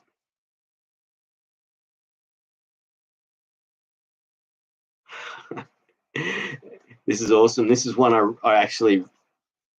Here's a poem I wrote in a stream a couple back, and it's literally about the stream. And it was because I had glitches with the stream, and it dropped out, and I was really upset because I had to restart it and all this sort of stuff. And so I wrote this poem on the spot. Here is the stream that should have been uncensored and clean, not scrubbed.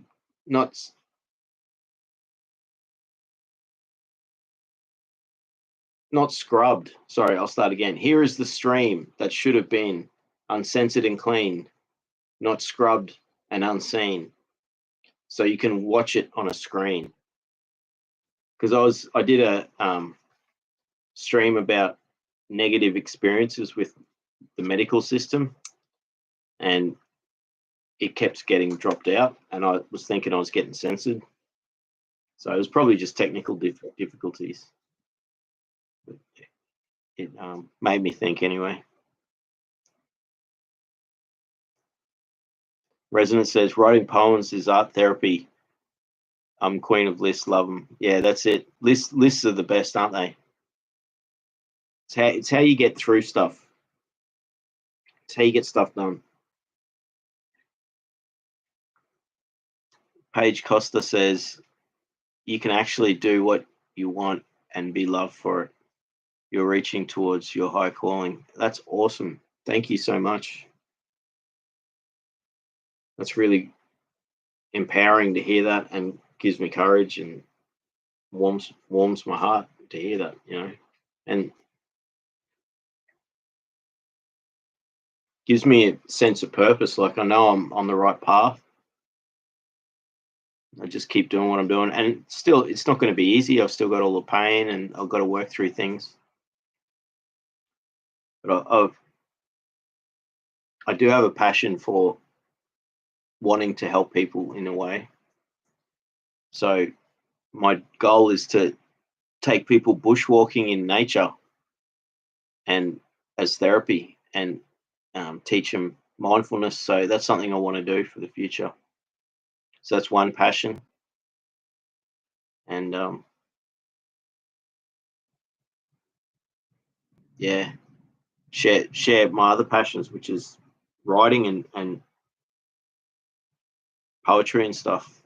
I used to make music, but then I sort of stopped it and gave up on it. But maybe I'll get back into that without the understanding that it's not going to be a profession or anything, but it'll be my passion.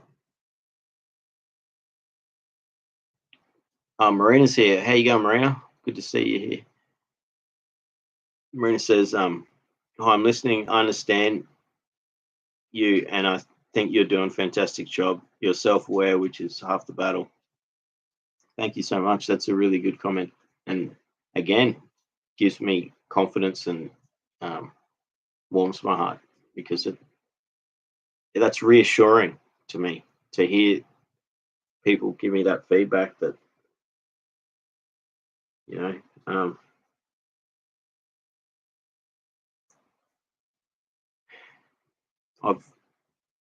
I know I've got a lot of work to do, and I know I do acknowledge my faults, but I got to look at the wins as well. I used to smoke a lot of cannabis, and it was like a medicine for me for the trauma. It would help me get to sleep and that, and I managed to stop that. That's one thing, and I don't judge people who smoke. I think it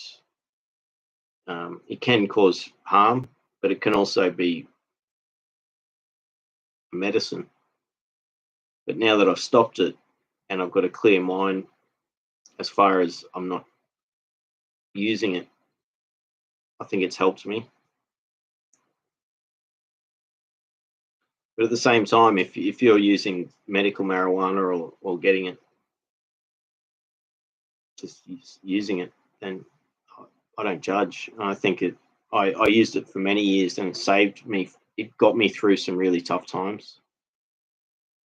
I could function on it. I was able to be productive.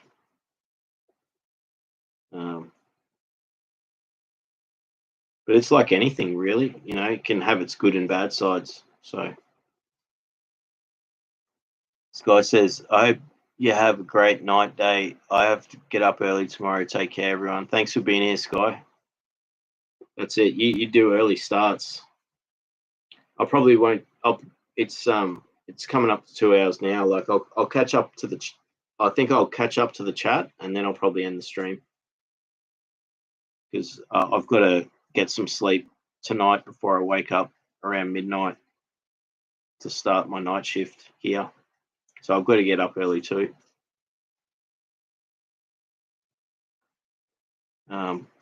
Marina says, "Sky with the heart."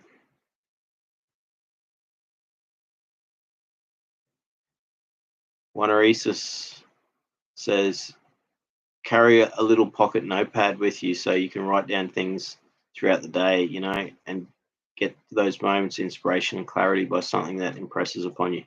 That's a really good idea. Actually, you can see, these are my old work diaries when I worked for myself. So actually, I've got, it's pretty cool. You can go through this, like, and they're miniature diaries, like, tiny. So they're hard, like, but the good thing about these is they fit in your pocket and they're tiny. And so, like, you can see, I can go back through and go, oh, look, as part of my job, that was like, I would use it as my notepad as well.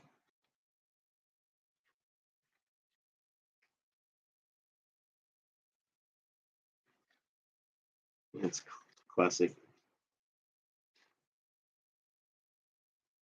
Wow, it's going back in time. So yeah. So there's 4 or 5 years of there. There's one of them that's a double up. So, but I can go back through that. But I will get a miniature notepad like that for that purpose, so I can just keep it in my pocket. I mean, I don't like typing things in. You know, like pen and paper is a big thing. You know, like, you know, when you need to write, you can just write.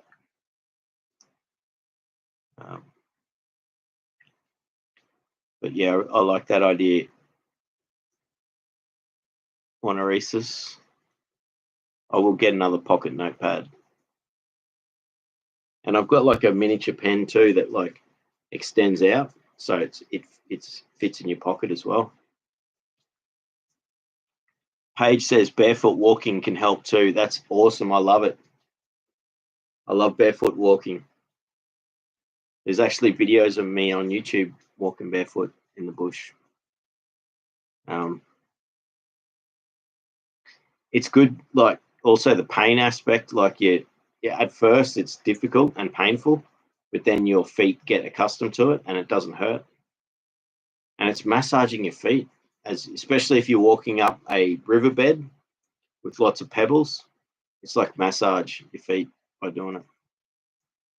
Sky says hi and see you next time, Marina. Sky's got the hearts with the flaming hearts.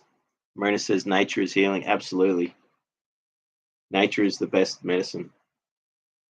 You know, scientifically proven to reduce your heart rate and your stress levels and your hormone, your cortisol, and brainwave activity, everything. So it's scientifically proven.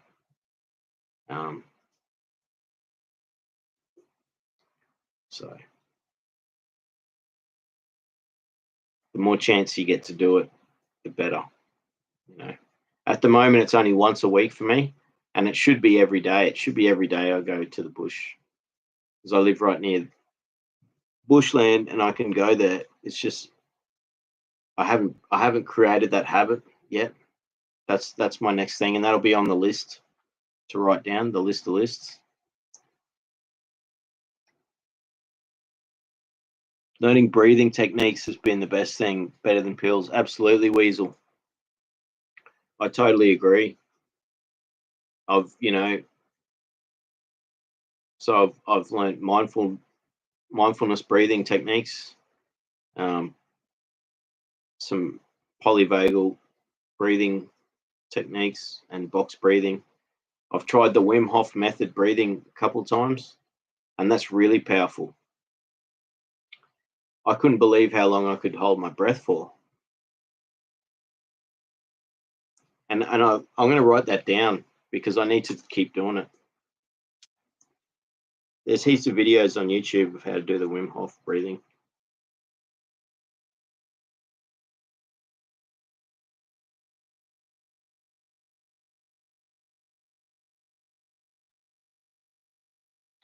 It's amazing.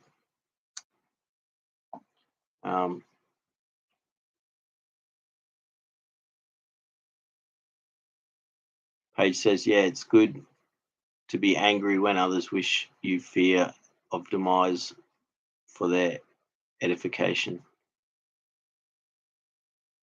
That's a really good comment. Like,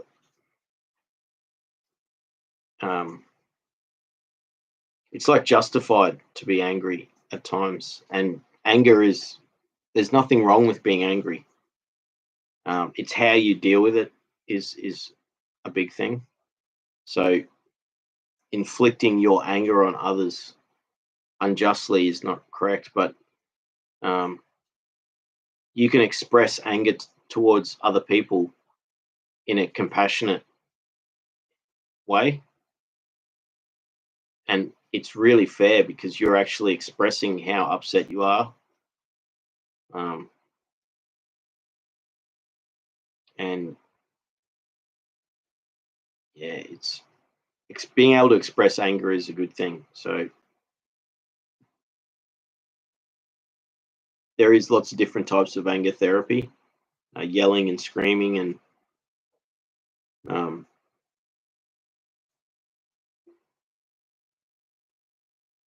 in Pete Walker's book Surviving and Thriving, he talks about a woman who had a phone book and like this stick, and she used to have it in her car and she used to bash the notebook, and that was her anger therapy. and she was physically abused by her father. So like it was her, whenever she got triggered by it, she would hit this paper book. And she said, and in the book is like, she got so good at it, no one would know she was doing it. She could be driving along and no one would know she's like whacking, getting her anger out. Some people, it's getting, releasing energy and so I used to make noise music, and that was expressing not necessarily anger, but a lot of energy. Sometimes it was anger, but it was more built up frustration and then letting it out. And sometimes it was, but literally I'd be screaming into a microphone as loud as I can, you know, with the amp up as loud as it goes, sort of thing. And it was great therapy for me.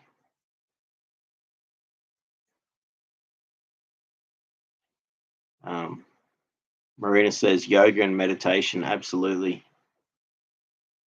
Yoga is something that I haven't, it's something that I'm going to eventually get around to. So I've started with the mindfulness and the mindful breathing and stuff, and essentially they're branches of the same thing, you know, and there's a lot of crossover.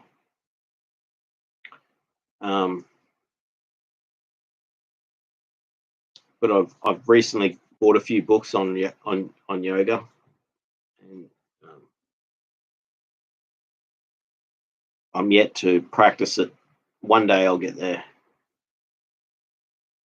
I will get there one day. I mean, I'm sitting cross-legged right now.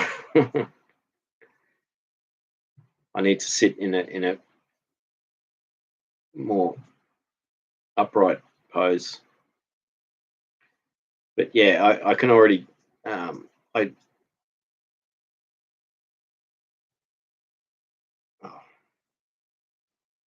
just doing that, sitting in the position just made me relax. And I started doing some breathing streams on YouTube where I'm doing mindfulness breathing and stuff. So I look forward to doing that more in the future again. So we'll sit here and meditate and breathe and do it live. How cool will that be?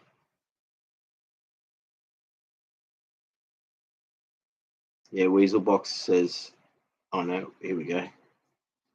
Yeah, Weaselbox says healing with a hobby is strangely good. Yeah, absolutely.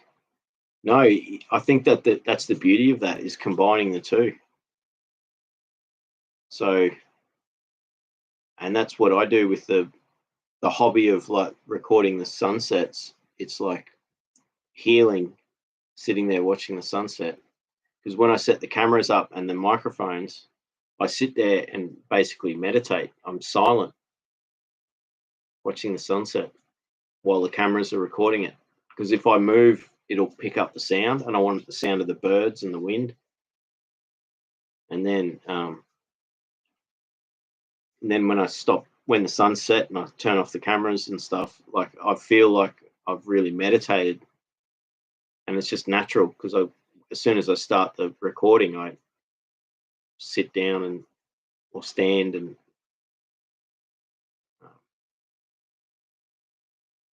watch the sunset, and it's pretty special. So I want to actually take people to watch sunsets as a healing thing.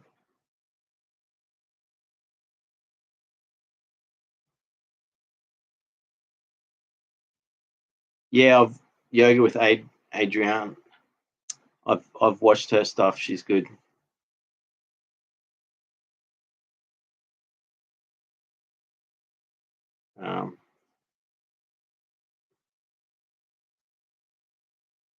But I will type that down, yoga for suffering.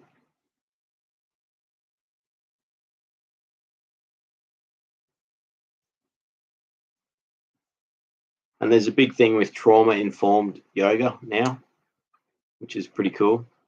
So it's really gentle, very gentle, and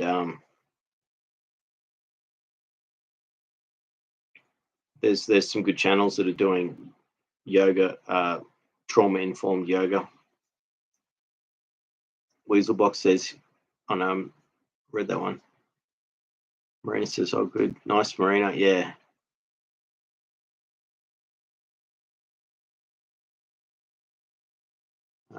Marina says, the trauma line. I'm glad you called and found it helpful. Yeah, absolutely.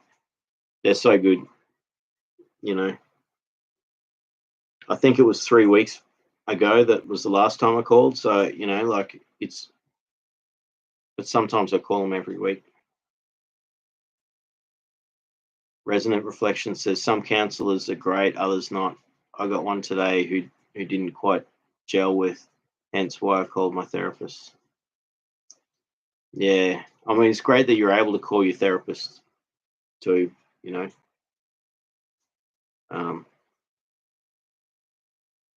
And that I'm sorry to hear that you had that negative reaction with the counselor first.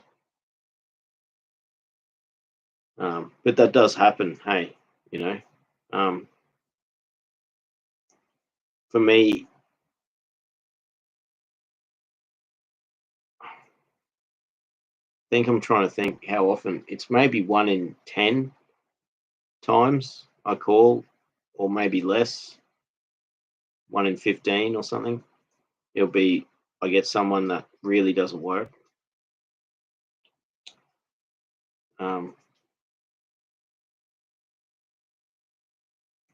But yeah, helplines, crisis lines have been really amazing for me this year, like, because I went through a lot of difficult times and they helped me. And also because there's so many different types, you know. So, but since I found Blue Knot, you know, I anything to do with childhood trauma, that, you know, I wouldn't talk to anyone else.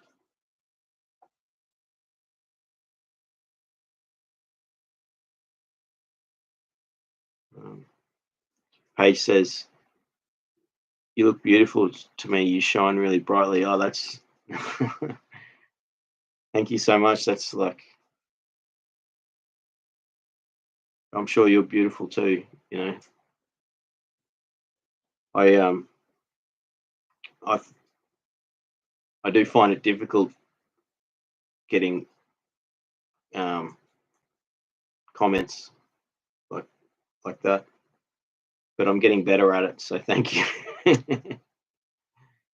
You can't see I'm overweight at the moment, so you can't see that bit. But if you watch my like balancing video, you'll see I've got to lose some weight, but I can still be beautiful and have a bit of extra kilos on there. Thank you for that comment. That really I appreciate it. Thank you. I need to appreciate that stuff because, you know, I had such negative body self-image and too much. So I appreciate it. Thank you.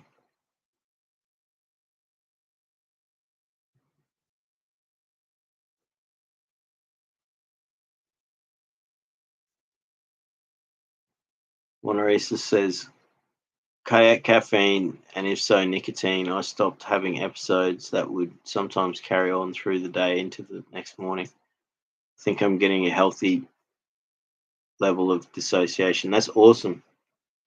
I've cut my caffeine right down. Like, I only have 1 coffee a day pretty much now. And I used to drink all day long. So I've gone from drinking, you know, many cups of coffee down to just 1 or 2. It's probably 2 in the day. Yeah, nicotine's a big one too. It's difficult to quit smoking. You quit smoking, you'll feel so much better. Marina says, Tawana Reeses, yeah, 100%. Starbright says, glad that this is social for you, is uplifting. Thank you. It is. It's so good for me. You know, I'm barely leaving the house. So this is like, I can't express how much I appreciate it. It's like,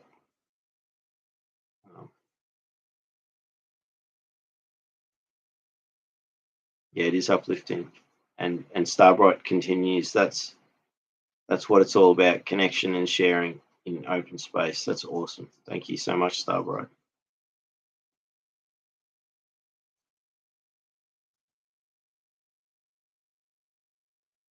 Marina says, Weaselbox says, thank you, Marina.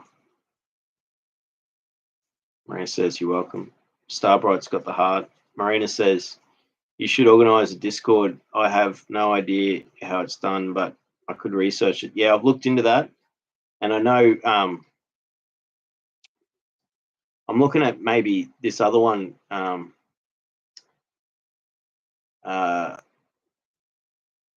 Mastodon, which Resonant Reflections uses. And she was saying that it's really good because it's not like owned by social media companies.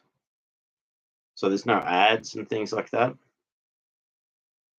It looks pretty cool. I know Discord doesn't have ads and things like that. You know, like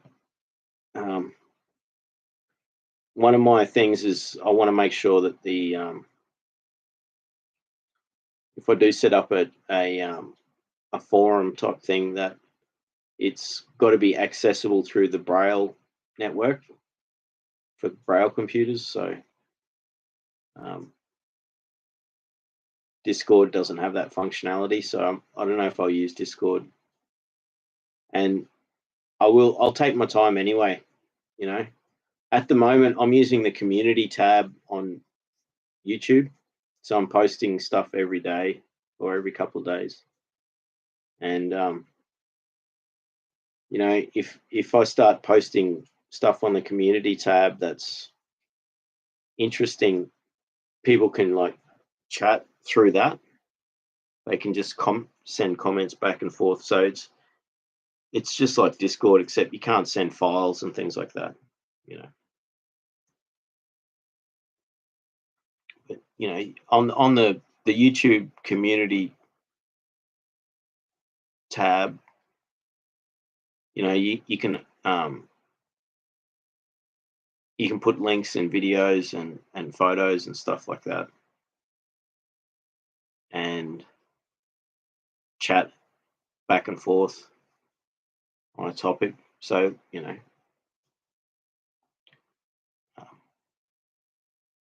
for now, like, you know, I want to start conversations happening more on the community tab if possible. But a Discord would be good. I have thought about it.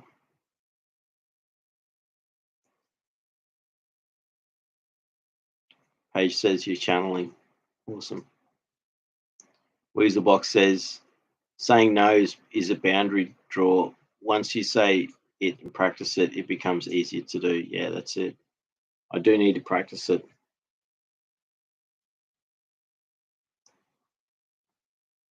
Nicole's here. How you going, Nicole? Awesome to see you here. I don't know if I've seen you in the chat before. Maybe I have. Actually, a couple of weeks ago or something. But Nicole says, have you heard of EMDR, EFT? Yeah, the EFT, the tapping and stuff. And I've looked into EMDR and I looked at pricing and all that. And I put that lower on the list of my sort of priorities for possible trauma therapies. Just because it's, I had $1,500 to $2,000 for sort of what I need to spend. I know with EFT, there's YouTube channels where they teach you how to do it. Um, and that's free, which is good.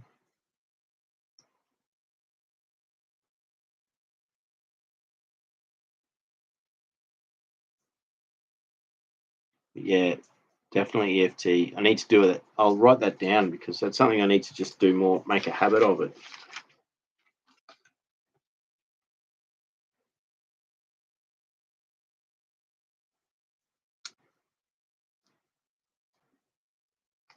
Weasel says, "What's that? You eat Vegemite and lettuce sandwiches?" I've never had Vegemite and lettuce sandwiches. I've never had Vegemite and cheese. Vegemite and cheese goes well. Never had Vegemite and lettuce. Maybe I should try it. But Vegemite is actually a really good cooking thing. I put Vegemite with rice and pasta. So pasta with butter and Vegemite, stir it around. It's so tasty, and it costs you nothing. So like many years of living as a bachelor, like all you had was like butter, Vegemite, and some macaroni. You don't even need cheese. It's like even better without cheese, just the butter and Vegemite pasta. It's really good. It's amazing. It's one of the tastiest.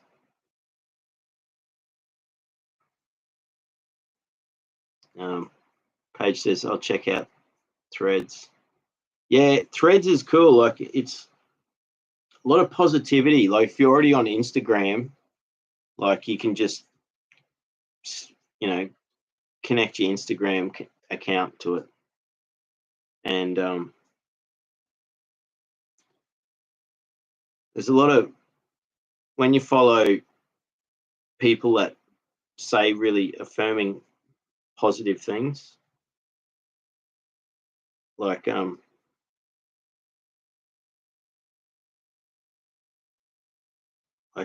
I'll find one.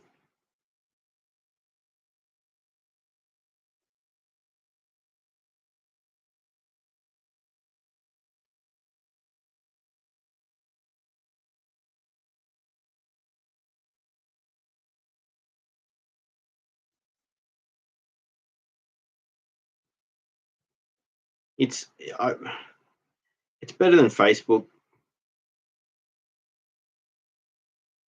but Facebook's different, you know.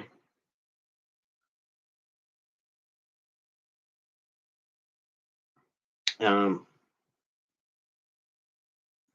One thing I like about Threads is I was trying to find something to show, but then I thought, no, it's too much to look for.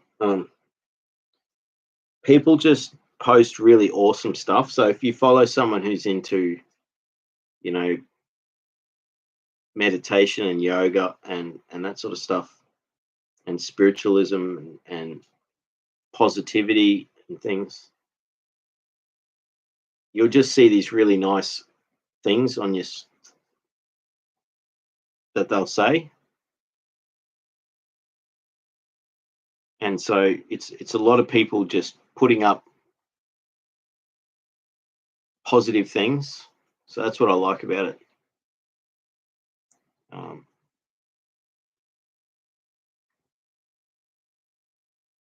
Worth checking out page, and if you don't like it, just you know leave it, go, leave it where it is. um, I've got my Instagram link on my YouTube, so you can find me on Threads through that. It's the same account. Marina says different, not damaged. That's awesome. I'm going to write that one down. I like that saying.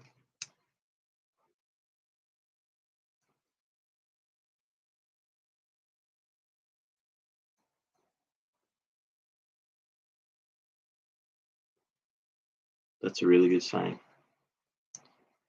Paige says, sometimes I feel like the world is Lord of the Flies. Absolutely.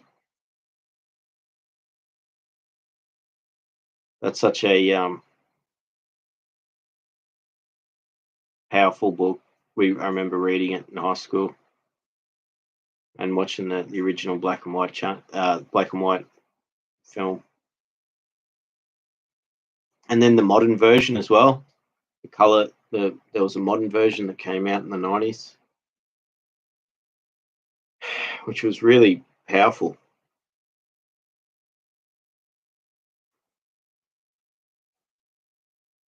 It really is shocking how quickly these kids like become barbaric or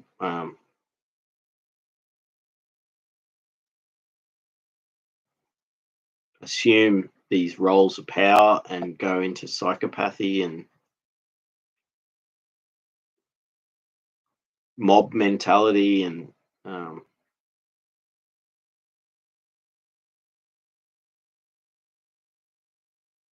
they start to establish a rule of law, but then they abandon it as they go mad.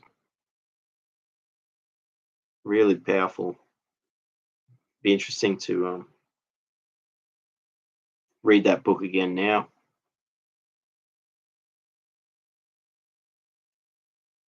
But yeah, that was, I remember, very powerful book to read in high school.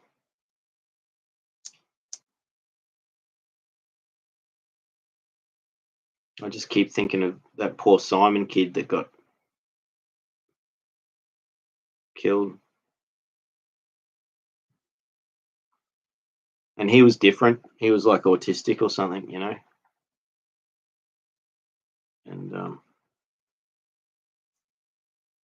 so he was like outcast and mistreated by everyone.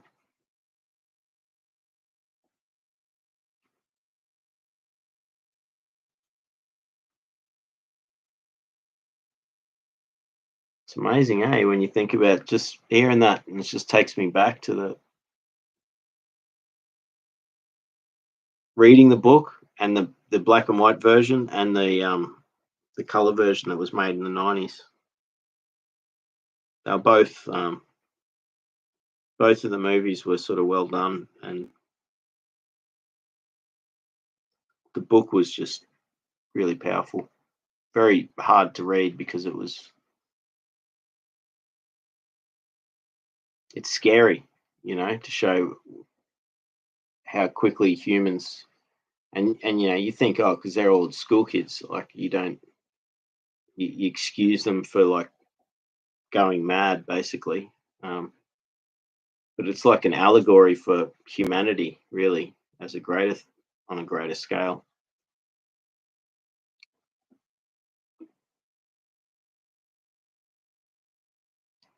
Sometimes I feel like the world is sort of. I read that. That's it. It is. Yeah. I've got to read that book again.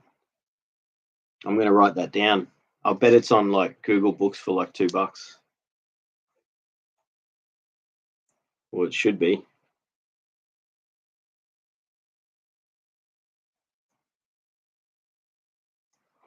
See, I love this. I always end up with all this stuff to look up.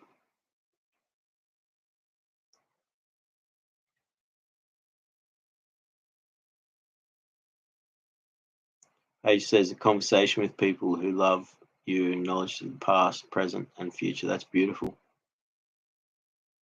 That's awesome. It's good having. I like how good is this conversation like we're having. Weasel says, I like the present. Being stuck in the past or worrying about the future is like being hijacked. Absolutely. That's it. That's it.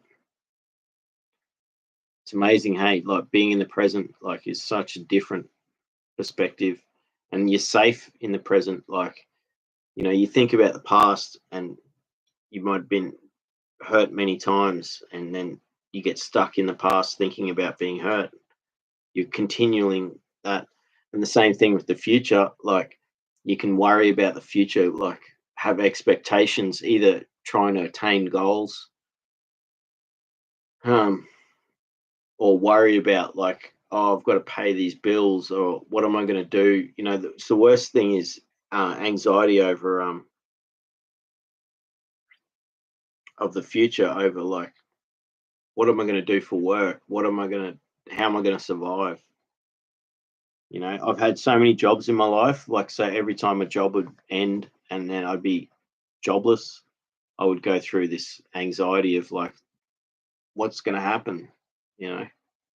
And then I'd find a job within a period of time. But, you know, it's, someone told me, he said, the past is depression, the future is anxiety.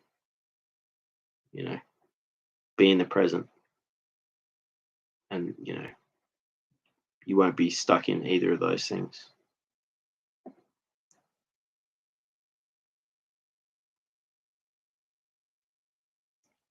Says 13 people, 3 likes. Help him be seen. Oh, thanks for that. That's awesome.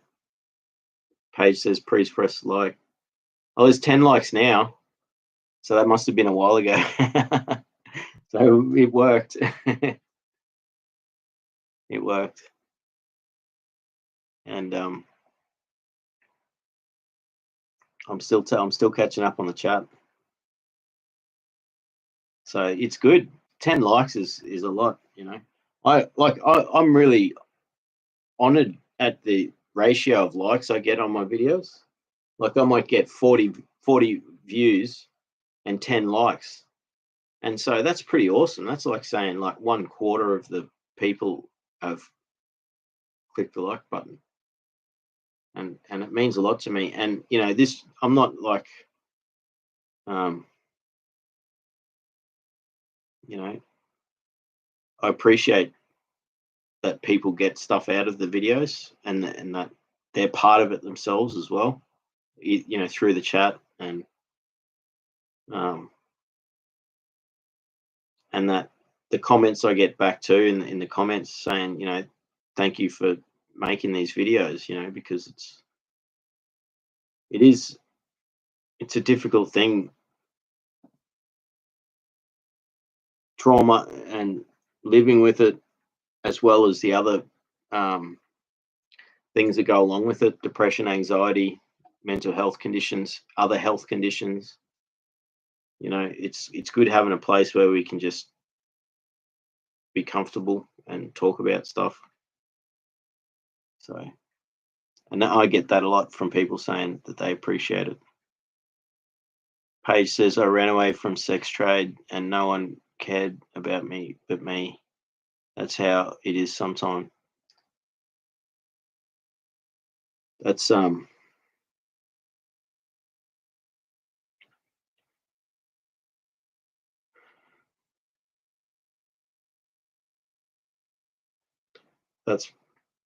you're a really strong person, Paige. You managed to get away from it. You know, you were manipulated into it too, you know. And it's really difficult to get away from something like that because you get trapped in it. And in lots of ways you get trapped in it. I don't know personally, but like, I've watched documentaries on it, and there's several ways that you get trapped. You get emotionally trapped, financially trapped, and also if drugs are involved, you get trapped through addiction. And then you have all this other stuff. So how do you get away? And then safety. So to get away is like really bold and powerful. It's like getting away from like an aggressor. And they often threaten the pimps often threaten that they'll come after you, you know, and then you have to deal with all the trauma that you went through, you know, and then you have to start a new life, you know, and it depends on when it started for you, you know. depends on how much you have to really start again. Like, that's really like, um,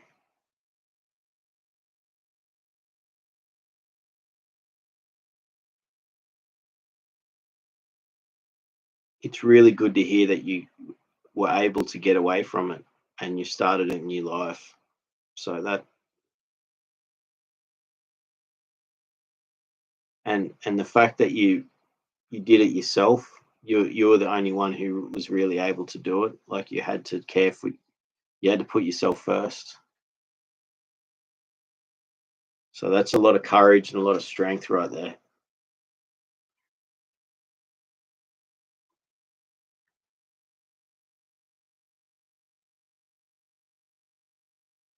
Paige says you don't need to mention my name next time I watch.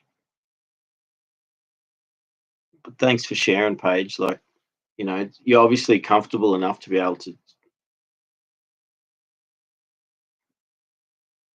share that stuff. And I that's sort of,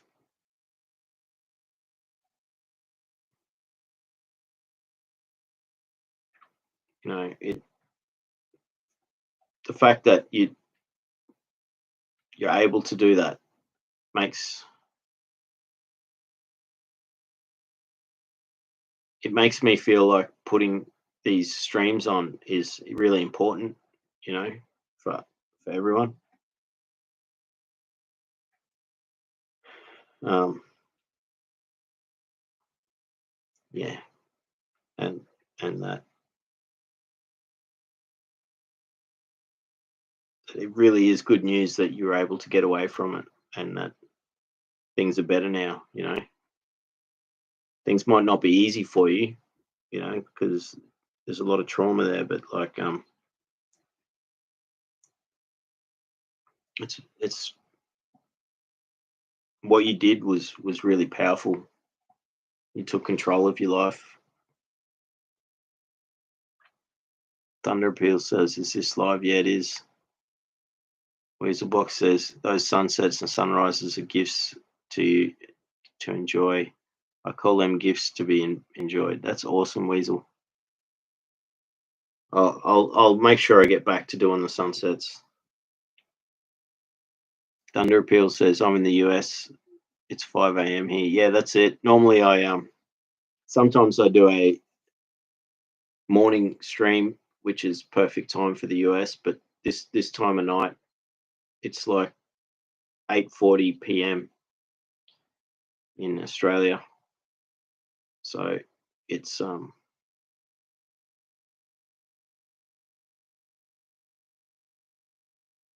often I'll start streaming at 6. Like, I stream when I can.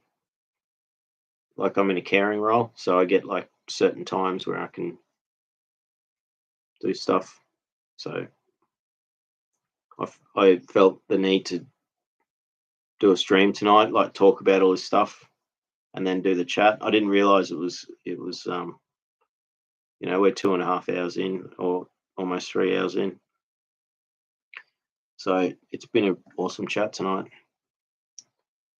I thought I'll do like a short, like half an hour thing, and then we got chatting. Weasel says, "You must be on the East Coast." Yeah, that's it.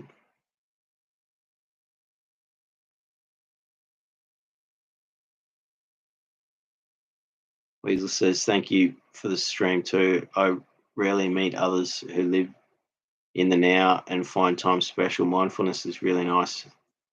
That's awesome. I appreciate that so much. Um, like, it's amazing how much it's changed my life, practicing mindfulness. I've gone from, it helps so much with the depression and trauma. Like, once I start living again better, properly, um, life's going to be amazing, because I'll be training. I've been training to live in the present, and I used to sort of intuitively practice mindfulness, and since I started formally practicing it, it's changed a lot of things. It also I appreciate switching off too now. So like, because I'm more focused and present when I do switch off, and just I appreciate it when I intentionally do that now. And even that's being mindful. It's like mindful disengagement. So it sounds like a contradiction, but it's real. Like it's like intentionally switching off.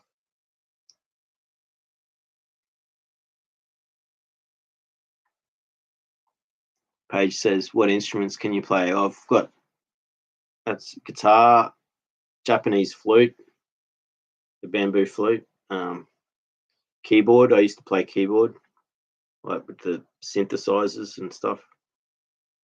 And here's one of mine. It's a classic old synth. Looks like a toy, that one, but it's a really powerful synthesizer.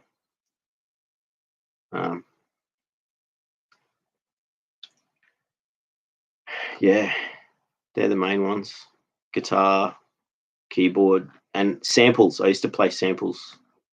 So I'd record field recordings, and I'd like chop up all the samples and like make songs out of them.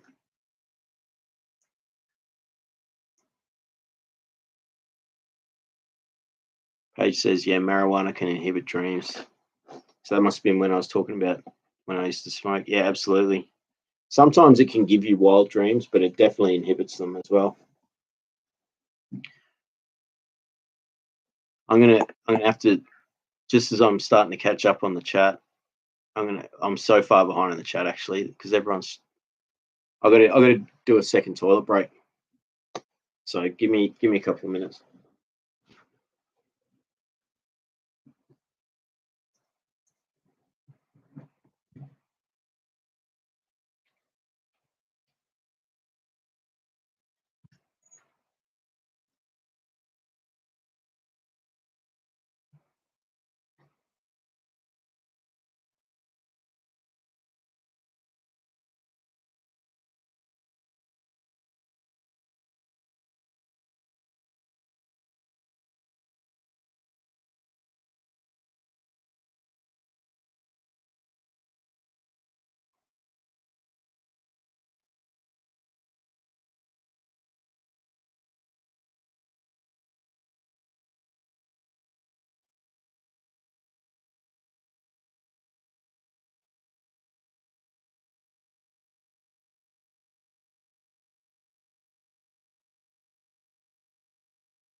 I'll try and speed up with the reading of the chats, because I go off on talking about them. And it means that I never really catch up. Resonant says, "Work is constant. I've been at it for 3 years now, but my therapist reminded me today to look at how far I've come." That's awesome. See, that's it. That's a really good point, because I have been thinking about how long it's going to take for me to really get to the next major milestone of healing, and I acknowledge that it's going to take a while. That's awesome that you've been working at it for 3 years, and all the things that you've accomplished in your life is amazing, Resonant. Like you're an inspiration, and I think you're going to be an awesome psychologist when you're going to heal people. I love that. you know, you're gonna do so much good for people. People are gonna appreciate having you as their psychologist. Um, Paige says, "I hope you share all the knowledge within you. Your story is perfectly planned, and the knowledge you've gained from it was meant to be shared. You're doing so good. Thank you, Paige. That's I really appreciate that. Like, yeah, I'm going to keep doing that.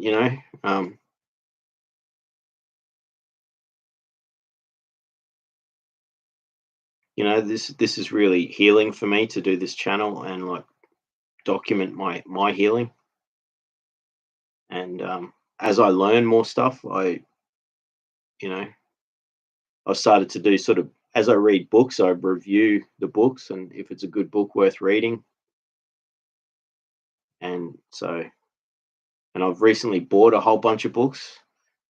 So, in the next 6 weeks, I'll have read a heap of books. So I look forward to sharing about those ones and what I've learned from them. And the more I learn, that's one thing about me is that I'm always learning, and now I'm really found something I'm passionate about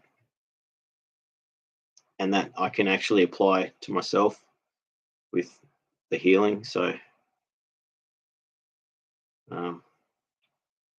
like I was saying earlier, like things like yoga, I've always learned bits about it, but never really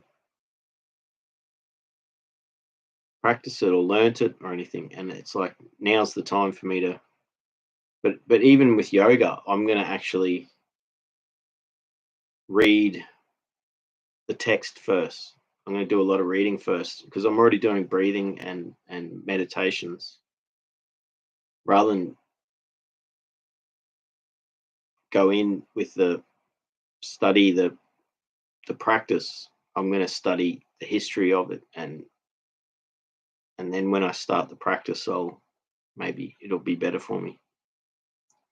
Weasel says emotion is an energy plus motion. That's awesome etymology there. It's good for us to do an action. It helps place and release. Yeah, absolutely.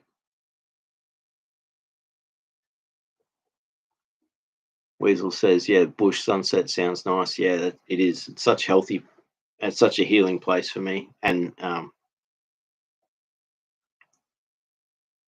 only have to drive a few kilometers from my house, and I'm in the national park. So I need to I appreciate that, but I just need to get there more often. Once a week at the moment I'm at least doing once a week, but I should be doing it every couple of days. Paige says, Marina and I would help you with your Discord. Yeah, thank you. Well, we'll talk about that. We'll work on something.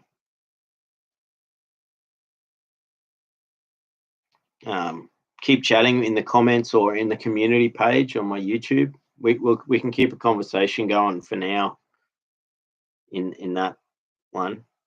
So I'll do a post about tonight's chat in the community page. I'll put a picture of the points I made or something, and then we can keep chatting through there. And then usually I do a chat stream on a Saturday here, which is Friday afternoon in America.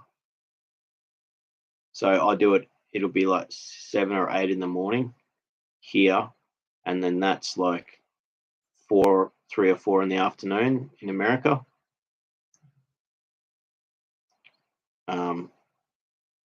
Otherwise, it's in the middle of the night. So, it's like 3 a.m., 5 a.m. in the States at the moment. Whereas Europe at the moment, it's lunchtime. It's early afternoon in Europe. So often we'll get people from Europe with these nighttime streams. But it's awesome. Now we've made contact. We'll see each other again. That's the beauty of it. But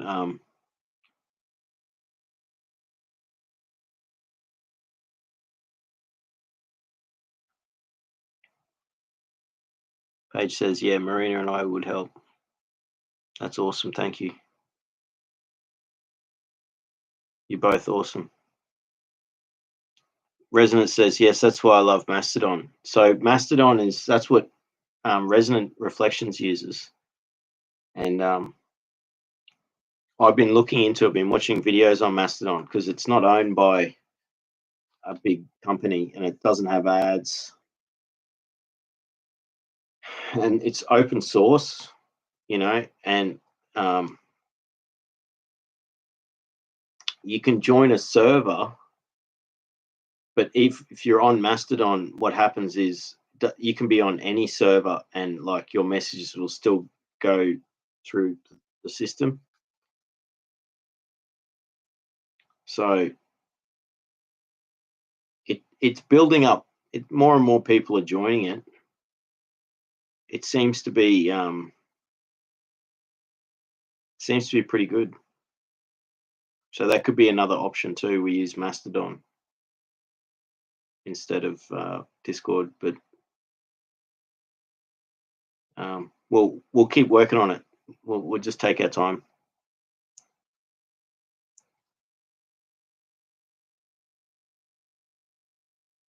Paige says you have a community of people that love you and your story. Oh, thank you. I do feel the love. I really do. It's awesome. I know I need to do more too, so I have to keep up with this. This is why I was doing this, documenting my healing. Is like I have to actually follow through with it all if I do this, and that's why it is helping me because I'm managing. I'm doing all this stuff, and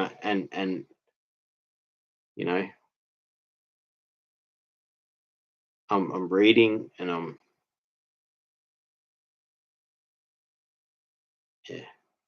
doing courses, short courses and stuff. Exercise is the next thing, is to exercise more often. And look, hopefully you'll get to see a sunset video soon because I was making them once a week and I stopped making them.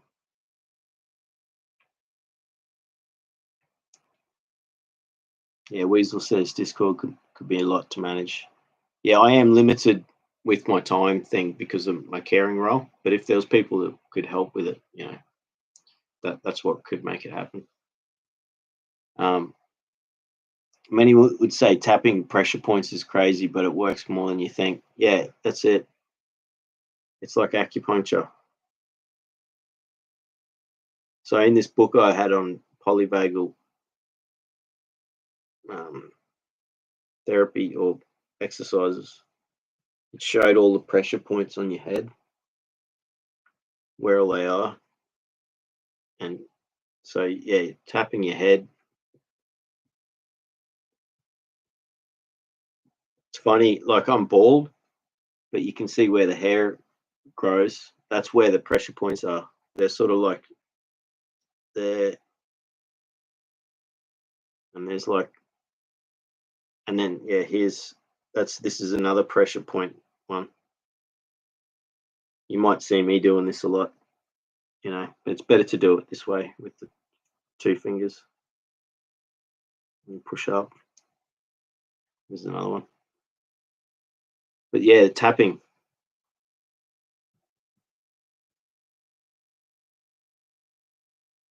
It's amazing. And there's the guy, I forget his name, but he does the tapping and he does the meditation while he's tapping. Tapping with Steve or something like that. It's a really good YouTube channel. And he does the tapping and he'll be saying, yeah, I'm worthy,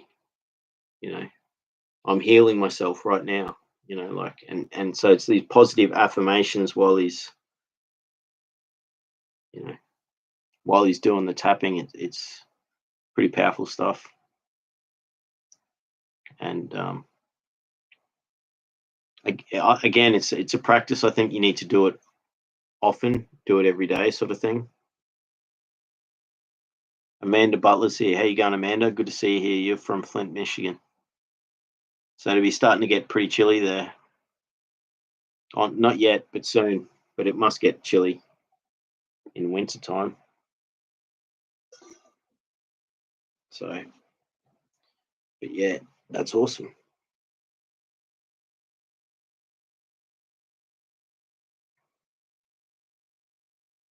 We've had a few people from Michigan join the chat.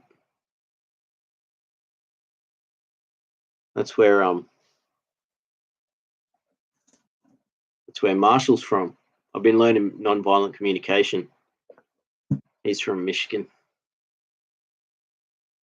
He wrote his life work was to come up with a better way of speaking with empathy, and it's just amazing. And so I've just done a course in that, and we're continuing monthly meetups next year, practicing it. So you practice how to speak, and it's all about listening to people and actively listening and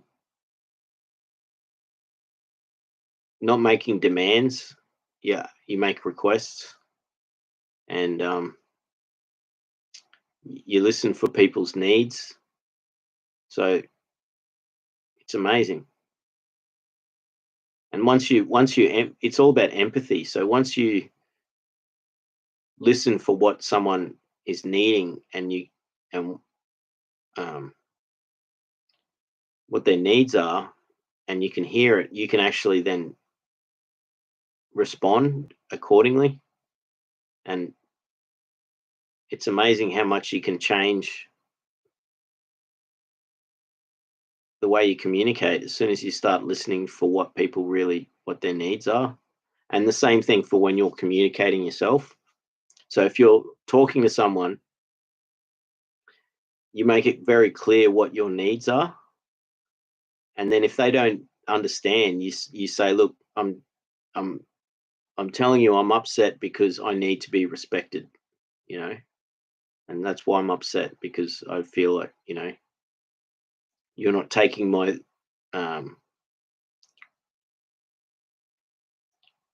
self-dignity into account.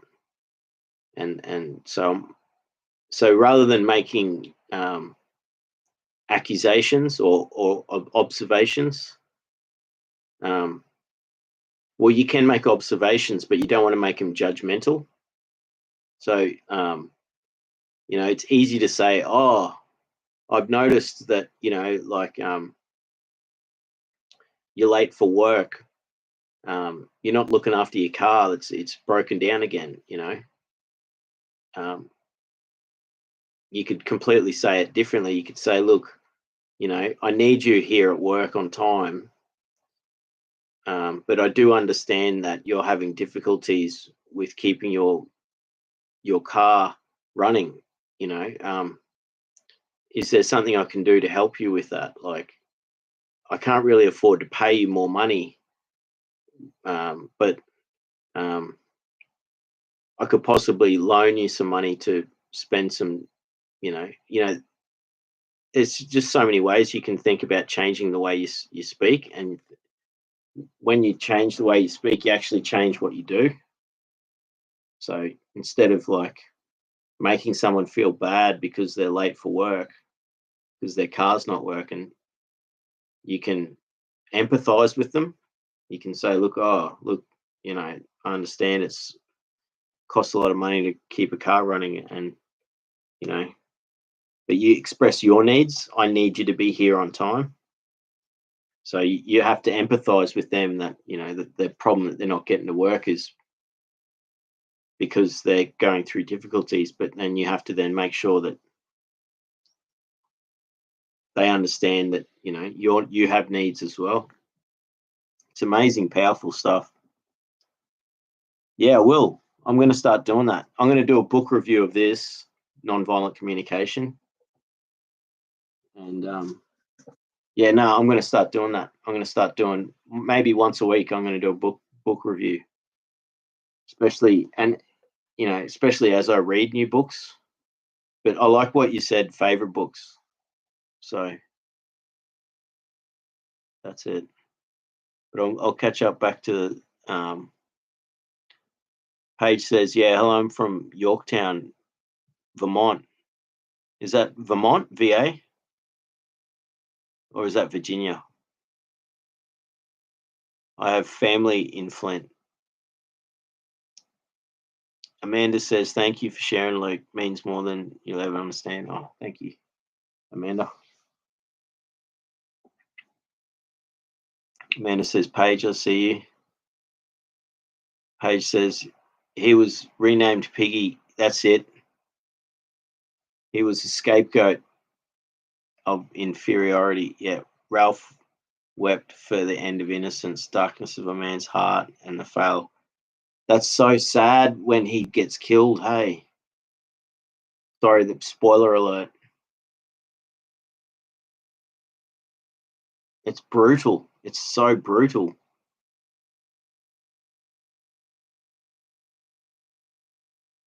And how they, I was overweight when I was a teenager reading that book. I didn't get called Piggy, but people used to bully me for being overweight.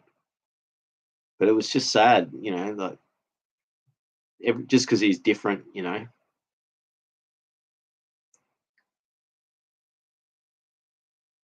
That's right. Now I'm remembering all the characters now. I've really got to see that movie. I've got to see both versions of that movie again and read the book again. I'm going to look it up right now. See, this is being present. If you don't mind me putting attention to my phone.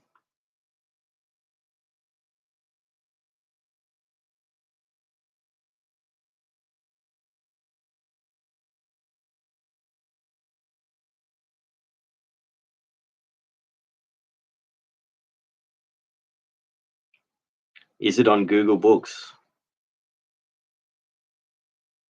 Yeah, look, it is. $14.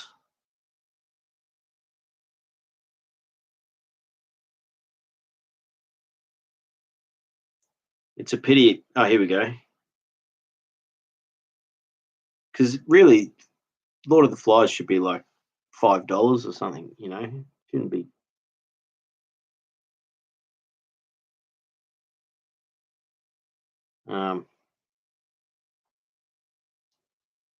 There's an educational version that's $14.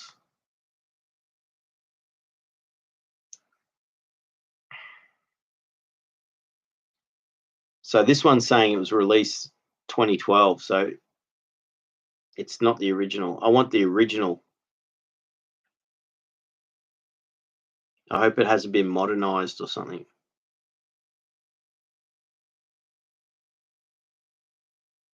Anyway, I've got Lord of the Flies written down in my notes, so I'm going to look for it.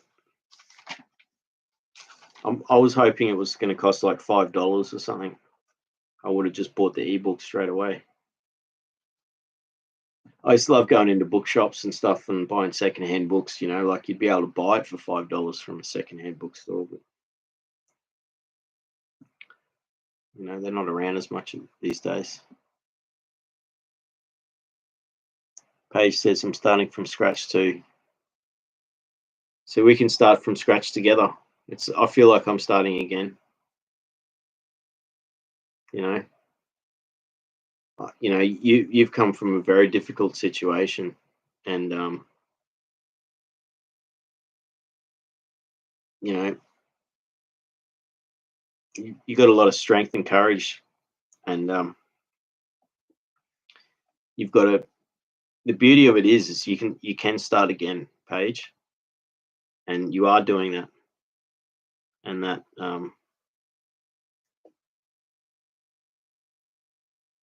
there's you like you said, you're the one who saved yourself, so that means that you've got the strength and energy to it might take a bit of time. Now you're getting back on your feet again. But you got so much options for what you can do now, like, and you're wise to the world too. You know that you're not going to get taken advantage of now. So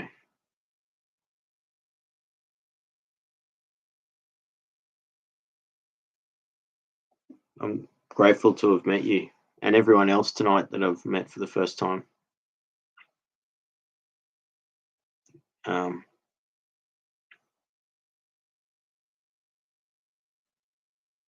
Weasel says I'm falling asleep. Good night. That's probably perfect timing because I'm going to have to end this. I'm going to end the stream in the next few minutes. So it's a good opportunity for us all to say goodnight to each other. I need to fall asleep myself because I go to sleep. It's 9 o'clock. I'll get like 3 or 4 hours sleep, and then I'm up till 8, 9 o'clock tomorrow morning.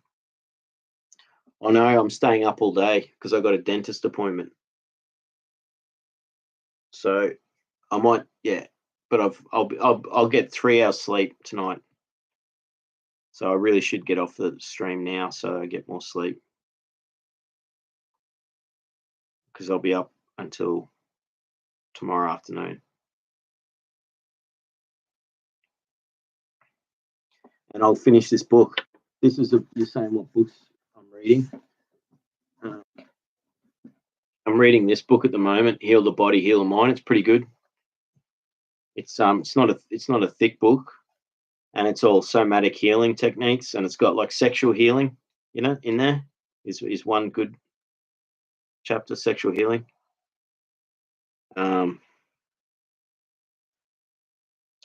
It's really full on. Like I got triggered reading the start. Like it goes through all the different categorizes all different types of trauma, and trauma symptom test, and or definitions, and I was just like going through all the tests. I'm like, yep, basically there's few things on there that I hadn't experienced, and I was just like, oh, I didn't realize that it was that bad for me, because then you realize that's why I'm so damaged, is because it's the combination of things. So for me, it was a combination of things. Some people, it's like one or two things that happened for many years. So for me, it was some things that happened for many years, and then lots of multiple different stuff. So this is a good book. I'll do a review on this when I'm finished it, and when I find the perfect book, like I just bought a book on vagus nerve exercises for $20, and it looks really good so far. Like it's like packed full of exercises, so I can't wait to read that one and to do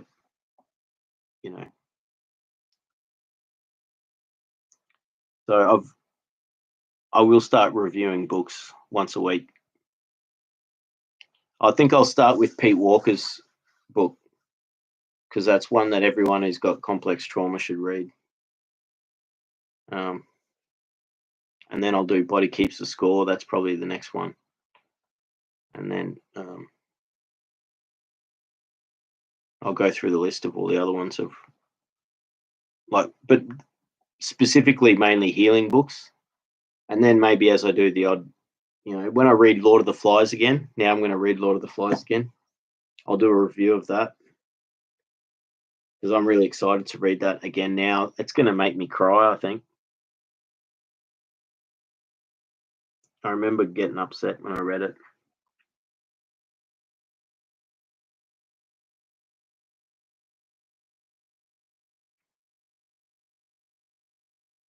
That's awesome.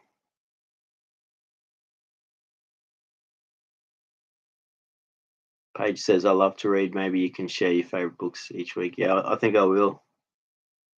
Paige says, thank you for seeing me, Amanda. Amanda's got the smiley face with the hearts back to Paige. Paige says, have you read Hatchet? No. As in Terry Hatchet. But yeah, I'll write it down.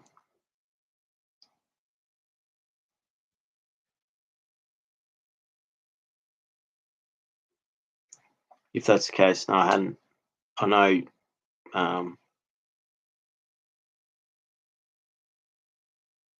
it's very popular. Paige says, be strong and rest well. You're a lion.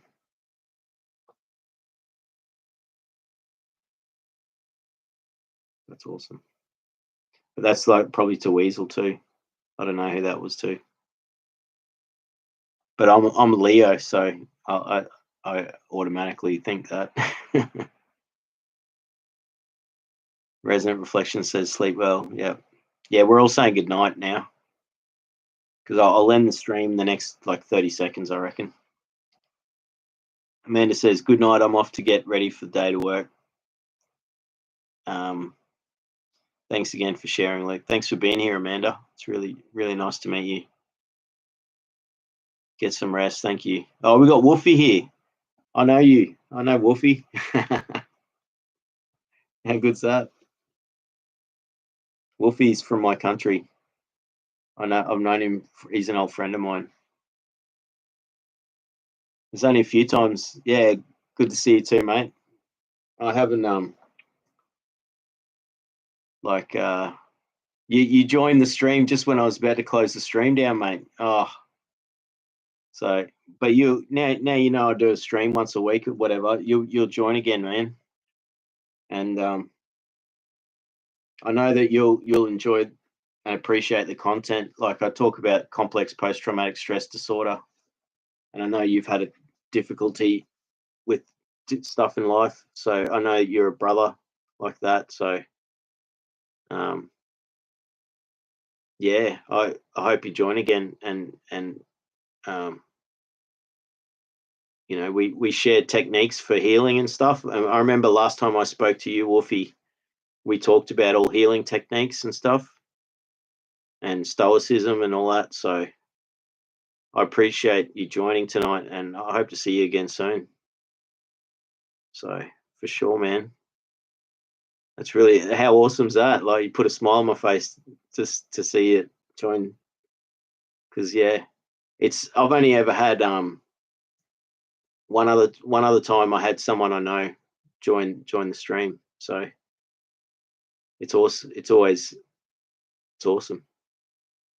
You know, and I've gotten to know a lot of these people that from the streams. But Wolfie, I've known Wolfie for 20 years. Longer than that. 20 over than that, longer than that, 22 years or something like that. Paige says, I should make you cry. That's a tough book. Yeah. Hard to believe it's required reading for children, but maybe I'm in. Yeah, I thought it was good that they actually got us to read that in high school. You know, we're talking about Lord of the Flies, Sergeant Wolfie. It's a really tough book. Or you're talking about, maybe she's talking about Hatchet. Hatchet is a book by Gary Paulson. Yeah, I've got it written down, so I'll look it up. Tells a story about a 13-year-old Brian Robeson, who was stranded in the Canadian wilderness after a plane crash. He only had a hatchet and his wits to survive. That sounds full on. That's like Lost in the Woods, Call of the Wild type stuff. So what's the name of the Paulson? Awesome. Michaela's here. Michaela, I'm just like, literally, you joined right at the end of the stream. It's sad. Like I got to end the stream because I got to get some sleep. But it's good to see you, Michaela. But yeah, Sergeant Wolfie says Yeah, no worries. Hope to join early next time. Awesome. Well, yeah, you'll get notification too. Like sometimes I just randomly stream, but other times I'll like I'll schedule it a day beforehand, so it gives you people notice. So it comes up on their feed that it's going to be on. But yeah, usually Sunday night, Wolfie. So if I don't see you before then, Sunday night will be the next one. That's so awesome to see you, brother. I got shivers and stuff. Haven't chatted for, it was like we chatted maybe a year ago, year and a half. It was no year, just yeah, something like that. That was good. So it's so awesome to have you join, brother. Paige says time flies, haha. Yes, it does. Yeah, it's three. We've done 3 hours tonight. And Michaela says hello. Yeah, sorry you joined right at the end, but hopefully next time you'll be here earlier. Paige says I love Call of the Wild. Yeah, me too. I thought that was a great book.